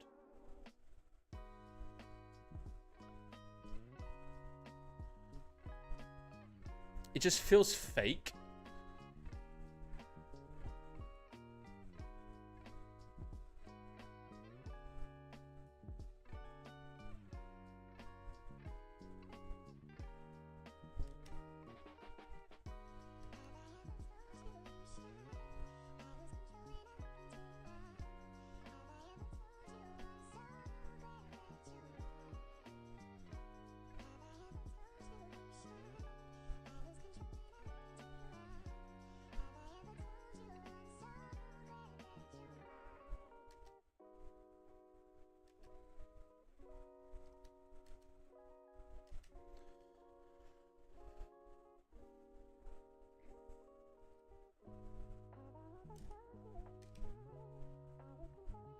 There we go. That looks better. Cool. And I'll add some facial animation next stream. We'll explore facial animation next stream. Cool. All right. Yeah. Okay. I'm happy with that. Hopefully you guys are also happy with that. I think that was a good stream. Bing Bong seems pretty happy. But yeah, guys, that's awesome. Sweet. I had a lot of fun. Thank you so much for being a part of this live stream. 3.5 hours, damn. Long stream, but definitely worth it. I think we got a lot done. We were able to explore a lot of really exciting stuff together. And hopefully you guys can join me next week. We'll be doing this again, same time. You guys can join me. We will start looking into facial mocap, and then we will also look into the next sequence where he's running away and he turns around and the guy's chasing him. Okay, so we will have a lot of fun with that. Might not be as long as this stream, but we'll certainly have some fun. So come and hang out if you want to. No worries if not, because it's always uploaded onto YouTube for you to watch post live stream. Dub stream, thank you. I appreciate it, guys. Thank you so much. Yeah, thank you so much. I really appreciate it. So yeah, that's everything. That's all from me. If you haven't subscribed already, consider subscribing. Like the video, share it with your friends. Got lots of cool stuff on the way. Thank you again so much for all the support from all of you. Genuinely, from the bottom of my heart, it means so much to have all of the support that you guys provide. And I hope you guys enjoy the rest of your weekend. I hope you have an incredible week next week. And I'll be, like I said, I'll be live next Saturday. But until then, in a bit, lads.